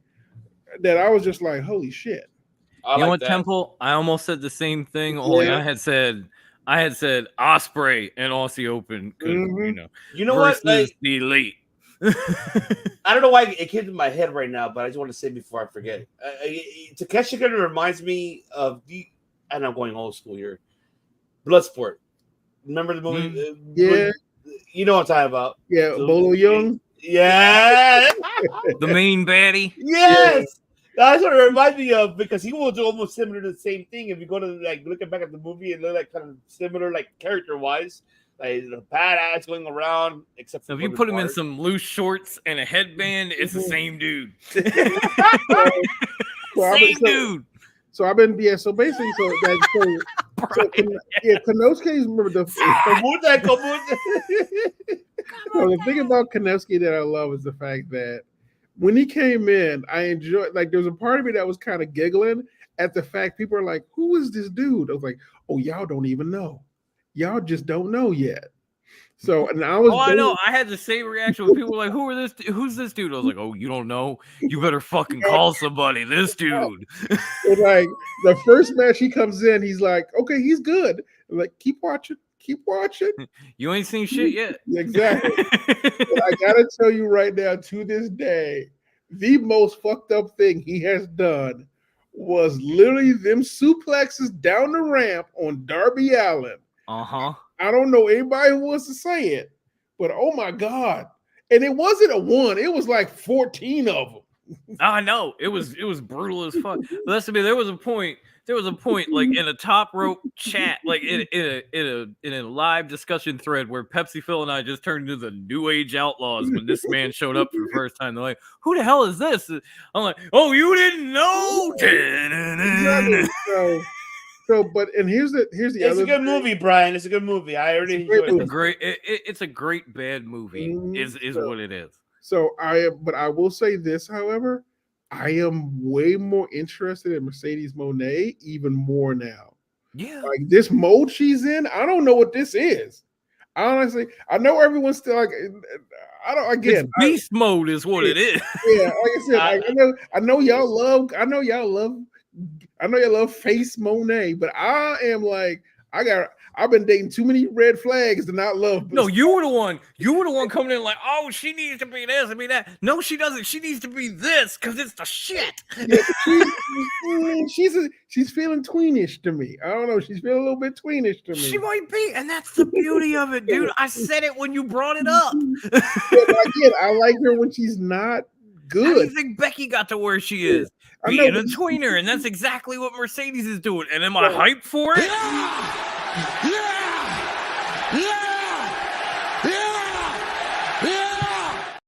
Yeah, that's the thing though. I didn't see it. That's the debut. I just that was some baby's kid shit. That is no joke. Like I'm with you, Phil. When it comes to Mercedes being a heel, I'm not saying that it's a bad decision. Mm-hmm. I'm just more waiting to see her in-ring performance back to see where it goes. I'm not gonna jump the gun yet to be like, oh my God. Keep in mind, once again, I'm not discrediting her credentials or anything she's done. Not. No. For me, it has nothing to do with it. For me, it's really more what is she going to be able to now to do when she steps into the ring, and then we'll see. I got to tell you. Then I'll give my critique after that. So then I'm holding myself because I got to tell you right now, if she never wrestles and all the women's wrestling are on this caliber, 2 times over, I'm like, she already is what she is. It's like mission accomplished, right? Exactly. Well, yes. Yeah. And remember, we talked about that. We said she's the last resort of pushing the women's division. Yeah. We all said it.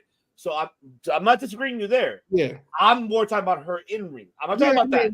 I mean, that's fine. Yeah. But the other one is where I'm like, I'm gonna hold myself. Oh yeah, we'll have to wait to see for the other side. Yeah. I would have been like this. All right. I'm waiting to reach. While you're talking, and go be like, hi. I'm waiting for that rematch against Willow. I'm waiting for that rematch. Oh yeah, you and me both, bro. It's gonna happen. You know, Julia ain't keeping that title, and you know after that, Mercedes is gonna be like, yeah, now I want this. Yeah. The other question I had. He did. Yeah. The other statement is that a tag team match. I wasn't exactly like thrilled, even though it was a good match. I wasn't thrilled to see Young Bucks wrestle. We know where this is going with, but I was really happy to see Private Party come out and put on a show. Yeah, they look great. I feel like it's a long past due, and granted they were decimated by injuries for a little bit because I think each one of them at one point were injured both times. Well, Mark a little more severely, but yeah, they took turns being injured.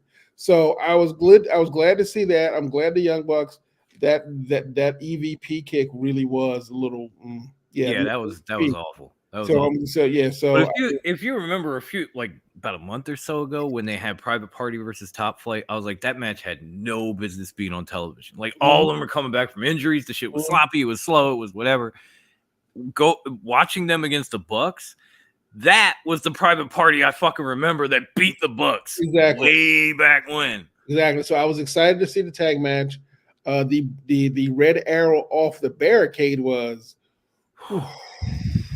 That should have paid. I saw that move and I was like, He just got off IR, man. Jesus. Are you trying to put him back? What the fuck? Exactly. Aren't you supposed to be worried about your talent, Mr. EVP? Exactly. So overall, that match, like you said, if I had to pick the weakest link in that night, it was a tag match, which is saying something because I have, and you're not wrong. Yeah.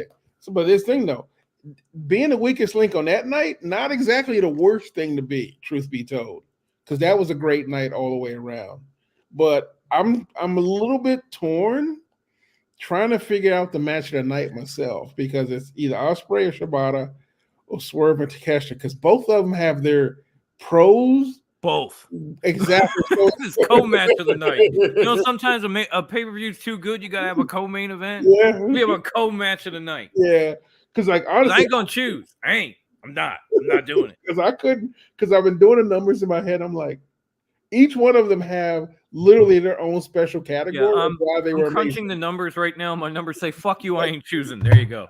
It was just like each one, like the story was so good for both of them. It's just the story, the action, the intensity, all of it was so good, but it was all like as good as the other one. And honestly, I am genuinely happy the way they booked the match.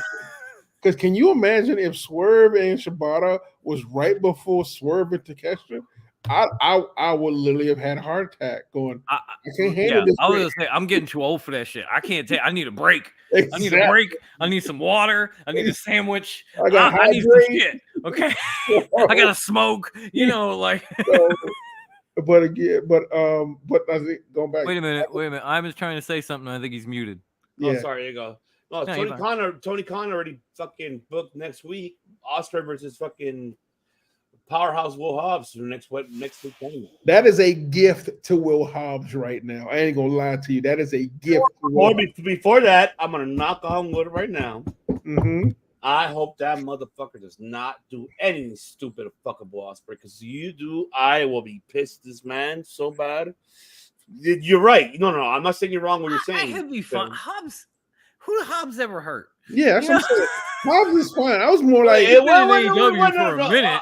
I know, but I know I'm jumping the gun when it comes to that. I'm just saying because this is I'm adding what Phil's saying. He said it's a gift. It is a gift. You're facing one of the best wrestlers in the world, Craig.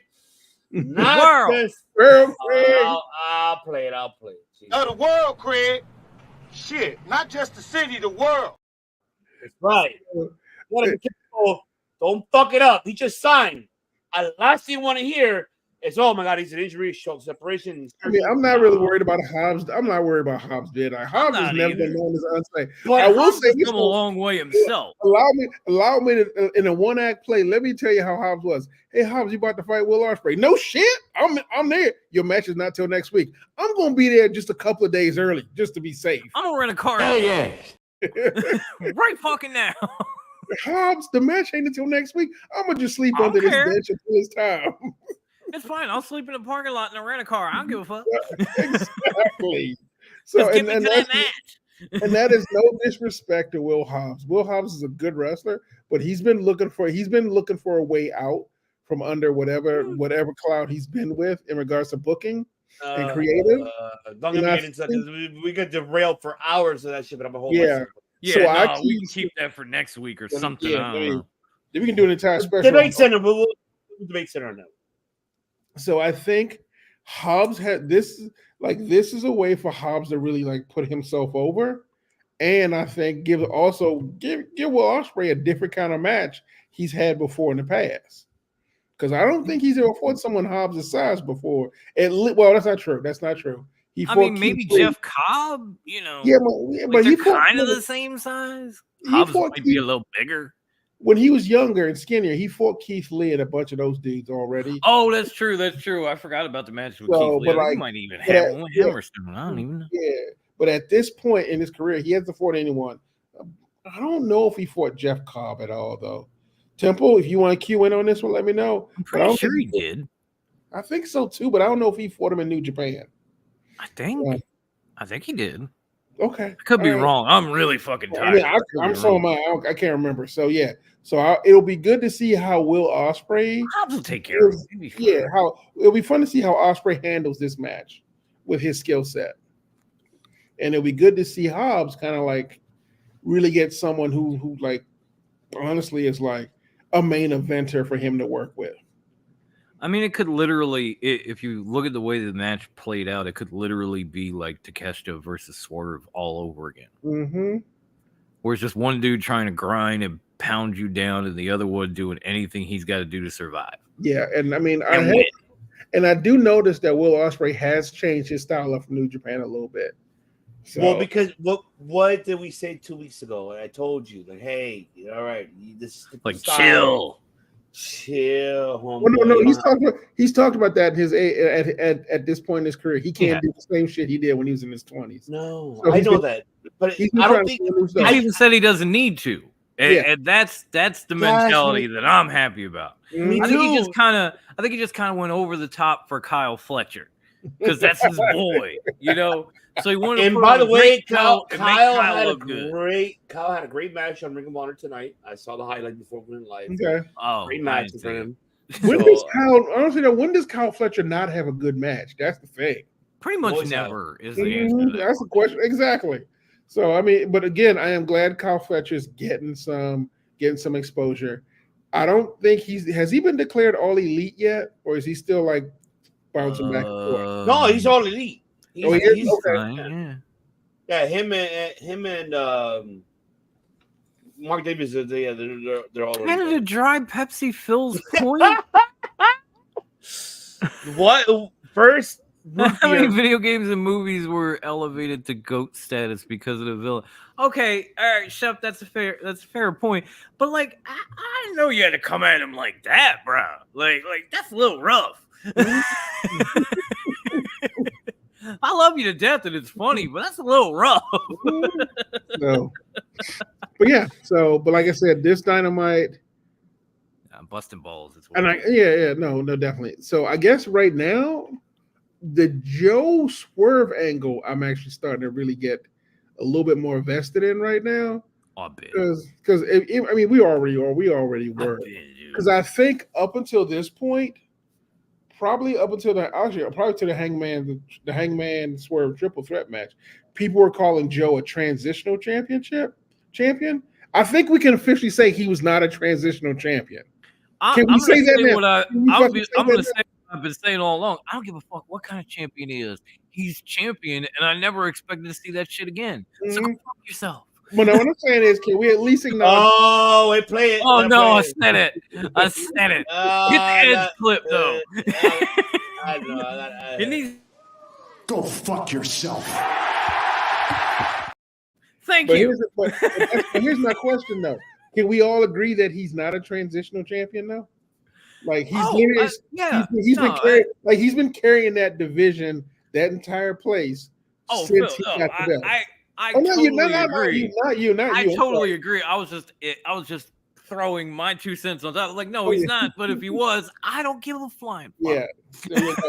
I wasn't like Blake. I wasn't calling you out. I meant like everybody else who keeps saying it's Joe with a belt in 2024. I don't give a fuck what kind of champ he is. But like I said, but that was my thing. Like, the guy is never going to be a transitional anything. The guy was built to carry a company. Like exactly, Temple. That's exactly how I felt. Yeah, how I felt Hobbs was going to pull this shit. So yeah, I hope that's the case. Yeah, we're like a Mark Henry hype man. Yeah, yeah. No, I'm with you, Temple. I mean, we'll see. I think it's gonna be a good match, but I'm happy that at least Ospreay is getting the recognition that he's getting from the crowd as well.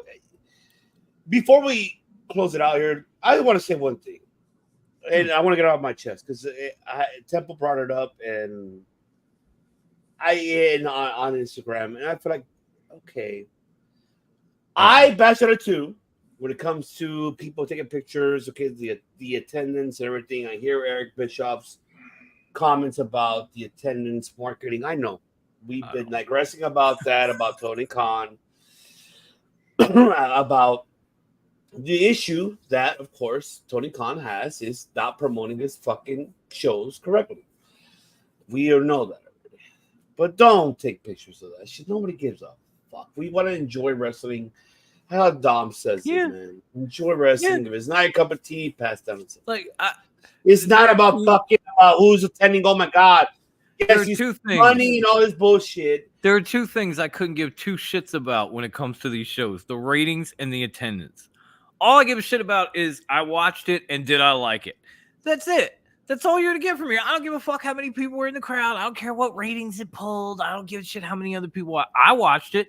I fucking loved it. I'm a happy guy. You're sitting here listening to me, not to 700,000 other people that watch Dynamite. Me, not to the other 10, 12,000 people that showed up. Me. So in regards to attendance, can we just so here's the thing we have to think about. The idea in the 21st century of attendance to an event mattering is crap. Because think about it. 9 times out of 10, most people watch those events. I'm not counting pay-per-views, because obviously attendance to those do have a certain thing. But 9 times out of 10, most money for those events are made through streaming and media television and stuff. Like, it doesn't matter if there's 6 people in that ring. Because look at WWE when it was the pandemic. There was nobody there. Thank you. There was nobody fucking there. No, it's not Pepsi and there's Coke. I raised my glass to you because you were preaching. But think about it. No one was there and they still made money. So people complain about, AEW had one part of the ring that didn't have anyone there. So but TBS, how many people on TBS were watching it? You can't track those numbers as well as you think you can. You get decent, but they're not exactly per thing, because let's face it, the current rating system is all basically crap. But the truth of the matter is, the money for all these shows comes from buys, comes from people who watches it. Like WrestleMania attendance, it's nice they go, we had such and such million numbers.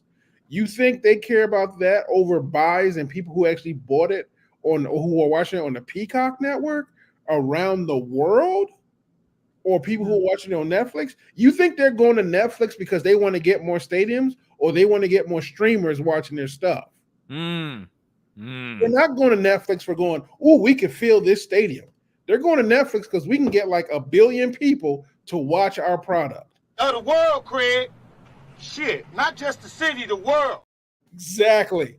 Yeah, fuck all that bullshit. Like, why do you think Tony is desperate to get a streaming contract somewhere, somehow? TNA is literally working on their own right now, because everybody knows it ain't the number of people that goes to your events, it's the number of people who watch it, and who watch it through a certain whatever media tape. And let's face it, television. And the media company that's willing to pay you for it. That's the biggest thing. Exactly. Do you think Tony gives a shit about the attendance or about that TNT deal? Exactly. And like I said, long story short, you can complain about the attendance all you want. What you need to worry about is if the day they get streaming, like TNA and all the rest of them, they're gonna blow up like The Godfather, which is what I'm happy about, because let's face it, wrestling has evolved to a point, and no offense, they are no longer like tied down to going to bingo halls and like the school gyms, or like quote unquote mini stadiums to do their shows. These guys are making enough money to take care of themselves, and companies are making enough money that they can make sure they take care of these guys. And by the way, even though they're not selling this shit out, AEW's already made $1 billion. Exactly. So, do you think they give a shit if they sell out, if they've already made profited $1 billion? I mean, honestly, the attendance numbers they give you is all PR. That's all it fucking is. I swear, TNA would love to wake up tomorrow and find out they profited $1 billion. AEW did that less than 5 years. Fuck attendance. Exactly. Fuck ratings. I mean, like TNA right now does not have the largest crowds. They have a solid crowd, but they have people who watch that stuff online, who watch it through streaming as much as they can behind. I bet they're damn happy that people are paying on YouTube to watch their weekly television program. Exactly. So I'm sorry, Ivan. I didn't mean to interrupt. So. No, you're fine. I did too, but it's just like that. That's literally two things I give negative fucks about. No, because I was reading Tempo's comment here. That's what I was reading. And yeah, you see, we all feel the same. It's not like we're all for the same on that because it's true. He's right. Yeah, no, you're right. They are. They're just snarky little fucking haters that don't have anything better to do. And by the way, how'd you get the picture? Did you buy a ticket to the show? Then shut the fuck up. I mean, my question is like how'd you get the stadium if you weren't there? I mean, my question is why the fuck are you taking the picture of the stadium and not watching the fucking show? Right? What is wrong with you? Like Temple said, the fuck is wrong? They want to be like this fucking. And don't call yourself, in my opinion, don't call yourself a fucking wrestling fan. I just said the exact same thing, Temple. All I give a shit about is that I watched it and I loved it. Exactly. If I didn't, I'd be on here bitching about it because you're watching me. You're not watching whoever was in attendance or you're watching me. You think I watch Japanese matches in a school lunchroom just because they have a shitload of people in it? No, it's because they're great matches. I mean, it's still also the funny. I watched an Impact event that was live from a fucking mall that had like a handful. Yeah, I remember that one. All because the Neon Ninja was going to be on it, and I'm a fan of Facade and the Neon Blonde, so I watched that shit and I loved every fucking second of it. I did not give a shit that they were literally in a food court and people were lined up around the top watching it. There was maybe 25 fucking people. I didn't care because it was great. I mean, that's the point of wrestling. So not everybody is WWE, IWC. Okay, not everybody's gonna sell out every fucking show. Not everybody's gonna get all these big venues. Not everybody's gonna put on these tremendously produced events. But you know what? They're gonna be good nevertheless. So just fucking enjoy them. Stop taking fucking little hater pictures after you bought a ticket yourself because you're a dumbass. How about that? You mean the people who are pissed off at Bailey and all the rest of them for coming to see their best friend debut on AEW? Like those people who are just pissed off? At least you said Zack Sabre Jr. and not the guy that was on Raw and said it. So for that, I respect you, Temple. Thank you. A lot of other things too. But like I said, it's just it's weird the things that people focus on. So it sucks. It really is. I don't focus on that shit. I really focus more about the matches. Really, fuck the attendance. I just want to enjoy my wrestling. I don't give a fuck. I don't give a fuck if you're a dumbass that bought a ticket to take a picture of the other side that doesn't have seats. You bought a fucking ticket to do it. So if you're stupid for not selling the place out, how stupid are you for buying a fucking ticket? Like that don't make no goddamn sense, fool. Okay, I want to end this on the up note because, like you said, we're focusing on negatives a little too much in wrestling, and let's face it. In my head, those kind of dickheads are a small pocket of the actual fandom who enjoy wrestling for the sake of wrestling. Like the thing I enjoy most about wrestling is that we literally have the kookiest group of people with the weirdest joys. Like to this day, there are people, myself included, who still believes the Undertaker is an undead motorcycle man who seriously, to this day, is still waiting. I'm one of those people. Why would you play games with me? Am I afraid of to this day? Am I still scared of Abdullah the Butcher and Kevin Sullivan? Yes. Yes. To this day. To the day I die. Exactly. I am, and do I know who they really are? Yes. Does that change anything? No. The best thing about the wrestling thing is it gives you the fun stuff, and a lot of fans know that, and they just I know exactly who Shoot Sabu is in real life. Am I still terrified of that man? Fuck yes. Yeah. Fickle. They're fickle. Exactly, and like I said, it's not a large segment in my opinion. Like I think it is just a small group of people who, unfortunately, those motherfuckers got a podcast and they just want to talk about stupid shit, and they all got cameras. That's the thing, big, small. I give no fucks. I ignore them. I just exactly. So, but I do all this bitching and moaning and crying and complaining. Like, look at this shit on our screen here. Look at all these amazing matches that just took place on the same night, and you're taking pictures of the fucking crowd. Go fuck yourself. It's and honestly, think 25 years ago. 25 years ago, this was not here. No. Wrestling, for the most part, had almost died out. Aside from some smaller stuff, a lot of the places either got bought out or went under. Oh, you go to like 2001 and you've got Exactly. WWE. Exactly. End of list. And the thing is that 23 years later, we have the brand new TNA who came back, which is not really new. It's the same as the Impact, the old one. We got the TNA's back. We got guys like we got GCW. We got MLW. Who got make what? Exactly. We got ECW. What? We got MLW. What? We got AEW. What? We got New Japan. What? We got Noah. What? We got AAA. DDT. What? Exactly. So we got have CMLL. What? We got Lucha Underground coming back. What? So that's the thing now. And it's not just they're back, it's that we have better access to all of them. To them, yeah. We got it's not just that we can go on YouTube and find the moon. Sorry, you said we can go to YouTube and see them. That's how I found shit. That's how I found Willow. I found her because that's how I found a lot of fucking people, and that's why I've said since the very beginning when I started doing Top Rope four so years ago, like this is the greatest time to be a wrestling fan with the amount of promotions and quality and access. And stop fucking around and just enjoy it, goddammit. Mm-hmm. I know we bitch about wrestlers we like hating on, but goddamn, we're not gonna tell. Yeah, the same people we bitch about, we'll then turn around and give them credit when they do something dope. It was at this moment Jackson knew. He fucked up. God, that looks painful. So does. Jesus. All of a sudden, I don't feel so bad for Rey Mysterio. You know? The fuck? You know what I'm talking about. The lawn dart incident. So but basically, that's the thing, though. It's just for the first time, we're all having fun. Oh, sorry. Is that clip? Like that. That's what I'm talking about right there. Like that's what I'm talking about. I was there, Temple. I was there for 18 and to like you're talking to prior.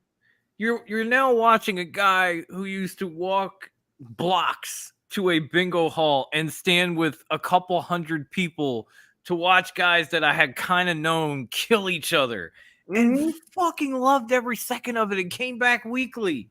And those were some of the greatest times of my whole fucking life. No matter how hot that place was, how bad it stunk, no matter what, that was fucking amazing. Yeah, but yet he went. It should have been me. It should have been me. Man, you are on clip overload right now. If you want to talk about who should be me, you're lying. If you really straight facts, homie, this champ don't lie. If you really want to talk about it, should be me. You want to talk about that Rhea Ripley stink face? Oh hell no! Oh no, we can't do that now. We can't. No. No.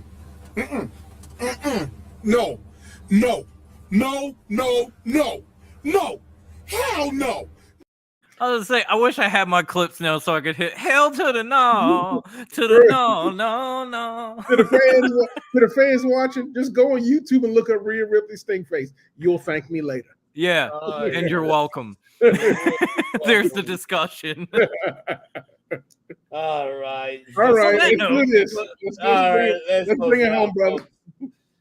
So, I mean, this is happening. What happened, of course, today was the MLW Award Chamber. Great card that they had. Matt Riddle versus, of course, Fuchida. Alex Tim versus AJ Francis. Bad Dude Tito, homeboy from Southern California, which had her in the show. Jana Kai versus, of course, Sakai Sayaka. And the Award Chamber match, which was Tom Filthy Lawler involved in. And so much matches in that. But tomorrow we're gonna have not tomorrow. Well, actually, it already happened. Which I have to see the replay of that match. Which it was in Super CML, Mystico Valero Jr., Blue Panther. Which Blue Panther was given permission for him to wear the mask because he already was unmasked. There's member violations in Mexico when it comes to lucha libre mask. You can't break the rules, but they allowed him to. because Bryan Danielson requested it and they allowed it.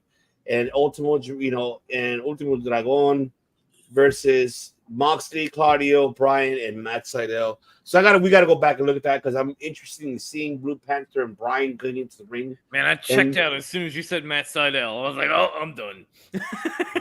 But I really want to see Bryan and Blue Panther because that's Bryan's idol. So I'm looking forward to seeing that. Yeah, that's gonna be cool. Yeah, I'm looking forward to seeing that. And ladies and gentlemen, not forget as well our sponsorship here for this evening as well. Oh, never.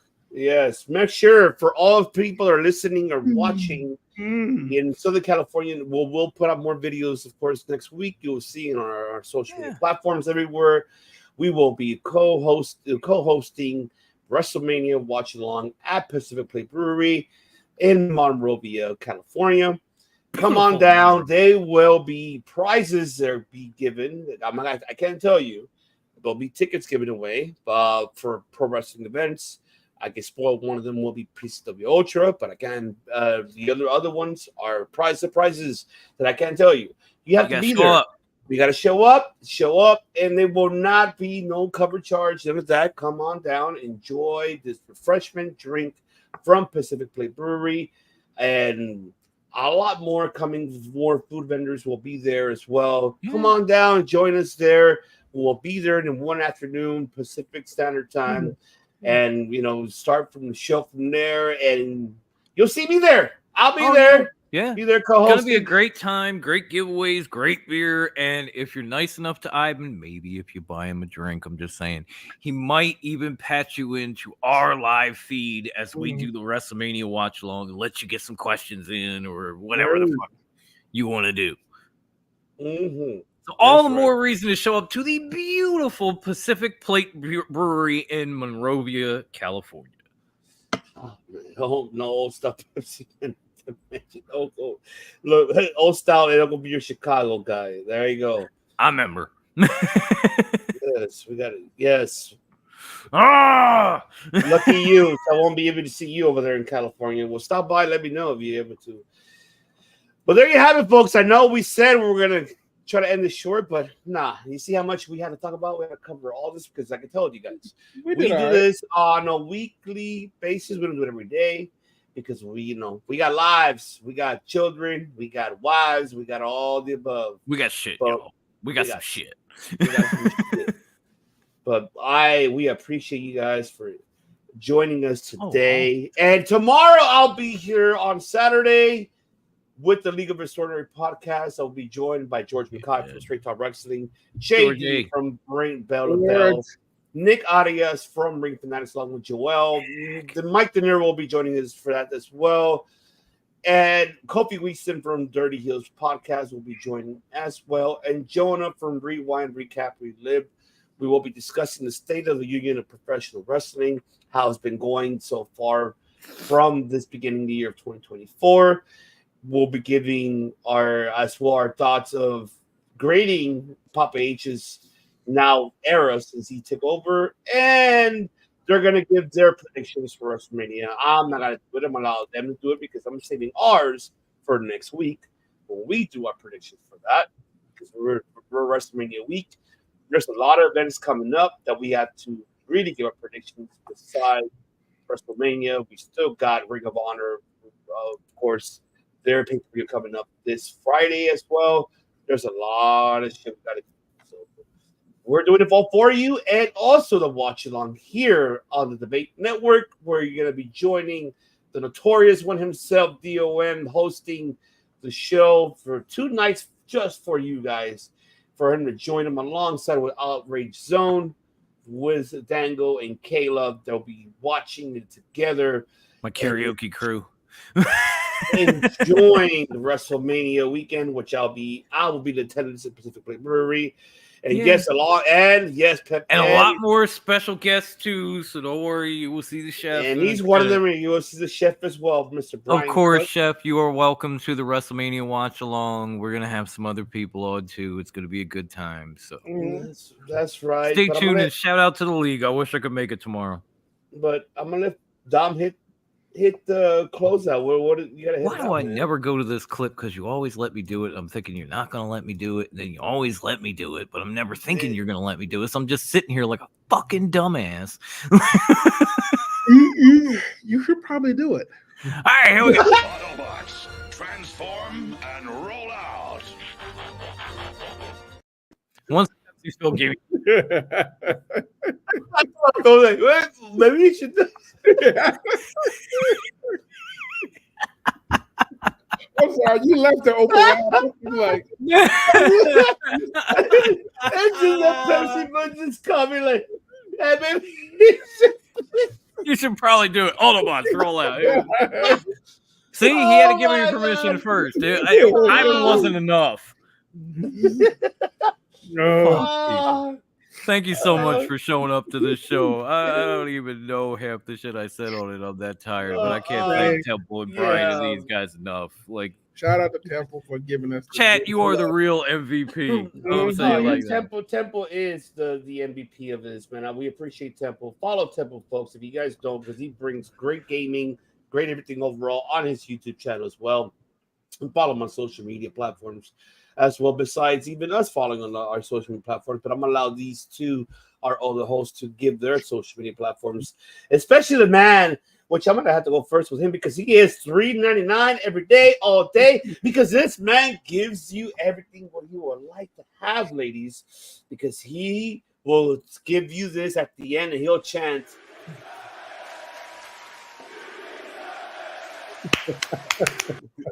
And literally clap, if you know what I'm talking about. You know we're TVMA, but yeah, you know what that shit's clapping on too. Yeah, don't even front like you don't. Like you don't, ladies, but that's right. Great, it's Circle of Debate After Dark. There'll be a show about that, folks, on Twitch only from $3.99. There you go. So if you look, sorry. All right. If you're looking for me for writings, artwork, stories, or just fun randomness online through social media, or other fun randomness, just find me on Instagram and Threads and the rest of them under Philip JP 24601. Check out my bio and the link and my link tree's there. You can find me all over the places. It's spouting some kind of bullshit. I wonder those numbers mean something sexual. That's what I wonder. Obviously, y'all don't. With him, y'all don't watch the musical Les Mis. What the hell is wrong with y'all? I'm too busy giving it away. That's what's wrong with me. Oh, you Philistines don't understand. Working these baby making hips. That's why. You Philistines don't understand good theater. You see what I mean? That TV mentioned the theater part. Like, fuck, all right, and now we know what it means at the theater. Man. Theater. Yes. I'm gonna need the fans to kind of back me up on this one on 24601. But the fans know. Even if you heathens don't. So anyway. Mom, would you like to step up? Somebody actually asked where they could find me personally, and I don't really want to give out my real name. I don't have an IG, so if you're on the X, just look for S_Philly Psycho. That's me. Follow me. But otherwise, if you're looking for Top Rope, you can find us also on the X at Top Rope WT. You can search for Top Rope Wrestling Talk on Facebook, or you can come to the greatest Instagram handle ever that I made, which is at Top_Rope. What? _Wrestling. What? _Talk. What? I'm not an underscores, bro. I love it. I know. And of course, you can find me wherever you find Circle of Debate. So wherever you are, on Instagram, on the X, on Facebook, on TikTok, just search for Circle of Debate, capital COD.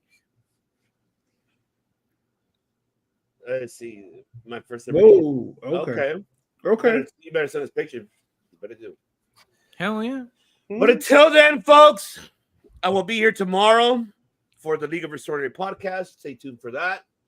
And I know I don't know why the hell I'm gonna wake up early, but I'm gonna have to because I gotta get up at my time, West Coast time, at 7 in the morning to get everything ready by 9 o'clock Pacific, 12 o'clock Eastern time, 11 a.m. Central, to tune into the State of the Union of Professional Wrestling from the League of Extraordinary Podcast. 5 p.m. UK, I think. I believe so. But we have great podcasters that are our family that we all share each other and help each other there with everything what we do, and follow them as well because they do incredible platform, incredible shows besides us. We support them as they support us. But until then, folks, you already know that here, we love you, man. We appreciate you, Temple. You've always been supportive. Thank you so much. Lennox, if you're still there, we appreciate you. And everybody in the audio platform from Mexico, Salvador, everywhere, Brazil, Europe, UK, Canada. The world, Craig. The world. Everybody, thank you for listening to us. You're keeping us going on Spotify, on Amazon, Apple Podcasts, and iHeartRadio. iHeartRadio. We are now our iHeartRadio and a lot more as well platforms that you guys listen to there. Remember, we don't do podcasting, we don't do music, we don't do just $3.99 over here like this man does. The Mr. Val Penis of podcasting down here. I'm not gonna say what he does with his penis, but that's his problem. That's TVMA, but that's really up to him what he does. That's more X. That's beyond MA. We're waiting for the Netflix deal to find out. Okay, we'll find out. That's gonna be Patreon exclusive. That's gonna be coming soon. Patreon, Pepsi Phil, $3.99, folks. All right. What else? I'm gonna stop closing out. Let them know. Besides, we make history, but let the last one. No, please enjoy Collision the weekend. Have a ball. Enjoy wrestling. Again, if it's not your cup of tea, let somebody else drink it and stop taking pictures of the crowd. That's right. And for shout out to Wendy and everybody else, how she will say, ready, Dom? 1, 2, 3. Bye! Must bid you adieu, a goodbye, and good night.